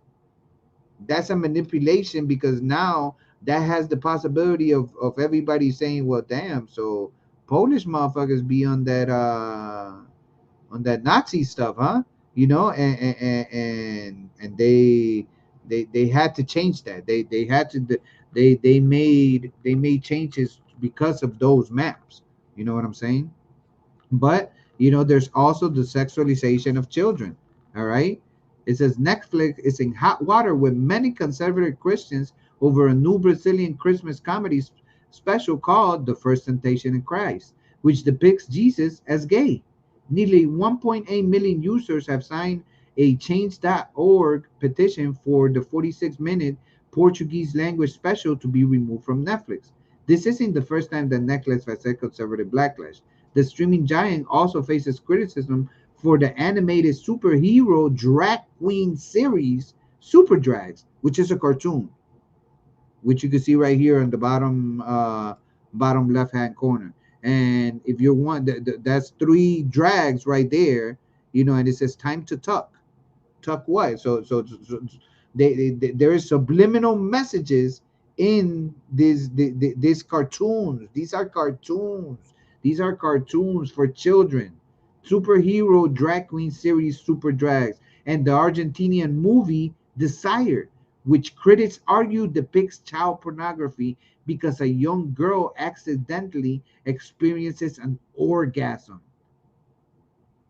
The director of Desire defends the film in a statement at the time. Netflix didn't remove either title of its catalog. So within the channel itself, you guys could see for yourself that the shit that was going on with Freud and that was going on with Bernays is still going on today. Is still going on today. All right. Now we come to Netflix and chill because now we're in the future. All right. And have you heard the term Netflix and chill, brother Calico? Haha, you know, like we say, the propaganda is, like they like to tie everything to sex. So Right. that's what Netflix and chill is supposed to entail. It's supposed to that's supposed to be the icing on the cake. You Facts. know, Facts. Those are facts. So Netflix and chill.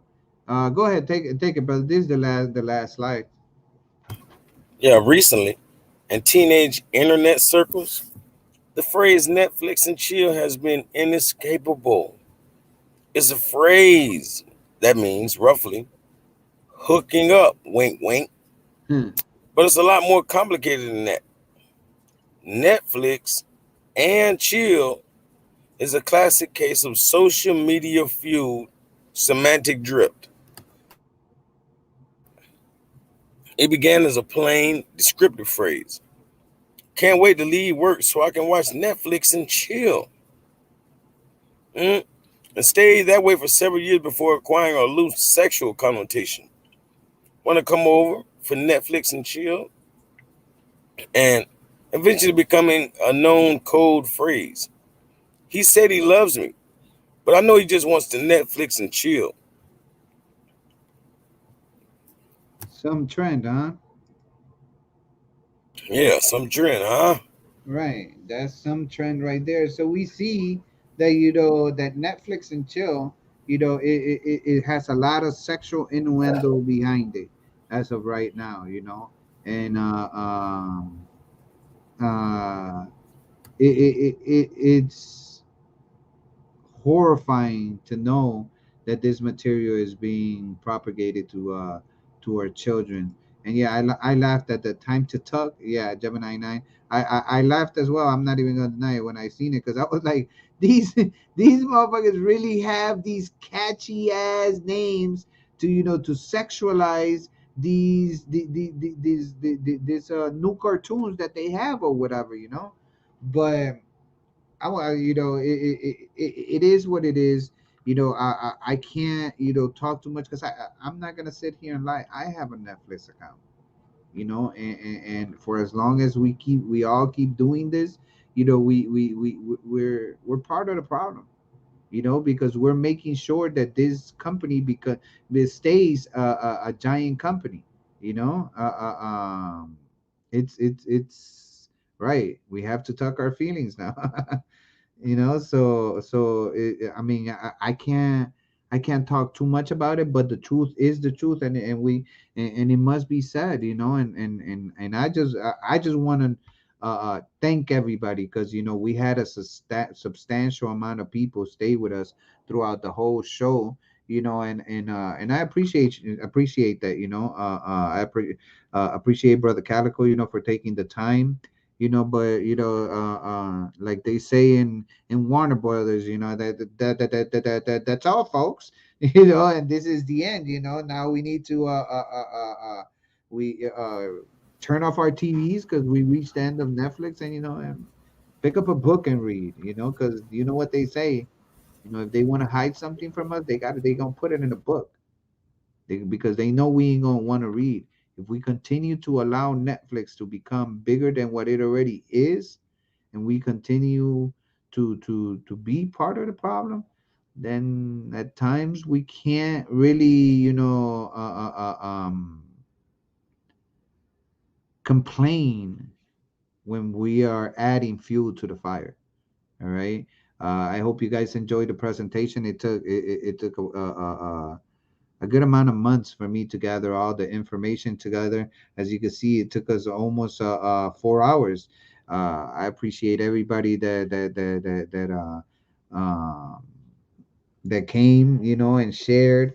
I hope you guys enjoyed it. Narcissism and chill, right? We should make that trend now, instead of of what we have, But Now I mean, right, exactly. So, hey, Gemini 9, we appreciate you probably more than everybody else. But now I mean, for real though, we appreciate all y'all, even if you didn't comment. But if you hit that like button, all of that, we appreciate you. most But Gemini definitely. 9, you number one. Yeah, you definitely showed a lot of support for that. I appreciate you. I love you, and thank you for that. All the positive energy. This another episode of the Task Show under Netflix Exposed. You know that when I come with with some good information that I'm gonna bring forward to you. Pass the video on to the next one. Suggest to people to come and subscribe to our channels. To either D Calico, or you could find me on Facebook, on my Facebook page under the Taz Show. You could also find me my Facebook profile as Tasmaniac Wolf. You could find me on Instagram at the Taz Show, and most importantly, I'm trying to build my channel up to a certain uh, amount of followers on YouTube. So please, please, please subscribe on YouTube. I greatly appreciate your time and efforts and everything else. Even my son is watching. But she said y'all number one in my book too. We appreciate you, Gemini 9. You're a very supportive person, or whatever. Very, very helpful. Yeah. So and you provide a lot of good input as well. So that is something to appreciate all the time. Aside from all the support, because you do bring that heat as well. But with that said, Brother Calico, your last words. I mean, you already know it's the Adam man, the neighborhood etymologist. Y'all can definitely, like the brother said, you can find me on YouTube, same way it's spelled, Calico. You feel me? Or look up the playlist with with all the videos of me and Taz. You feel me? Catch up, Mustard. Most definitely, most definitely. I appreciate you, brother Calico, for taking the time, and giving me the 4 hours out your time or whatever. With that said, we're both gonna leave you guys the same way that we came to you guys, and appreciate everything you guys did throughout the process of the video. But peace.